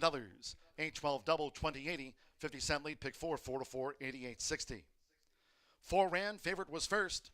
3rd meet win for the Gunrunner filly, 63 caliber, 142.62. Again, congratulations to My Racehorse, Spendthrift Farm, and trainer Tom Amos on career win 3,999, one shy of that milestone moment. That concludes our live racing program for today. We thank all that joined us here at the races. Cheers to all who tuned in. Live racing resumes tomorrow, Wednesday post time here, 2:30 p.m. Eastern, Thursday off at 2:10. Follow and tweet us at HS Indy Racing, hashtag Race Like a Caesar. Until next time, for all of us here at Horseshoe Indianapolis, it's been my pleasure from the broadcast booth. Final race rewind coming up with the fillies feature, taken out by 63 caliber. From the broadcast booth, track announcer John G. Dooley saying goodnight.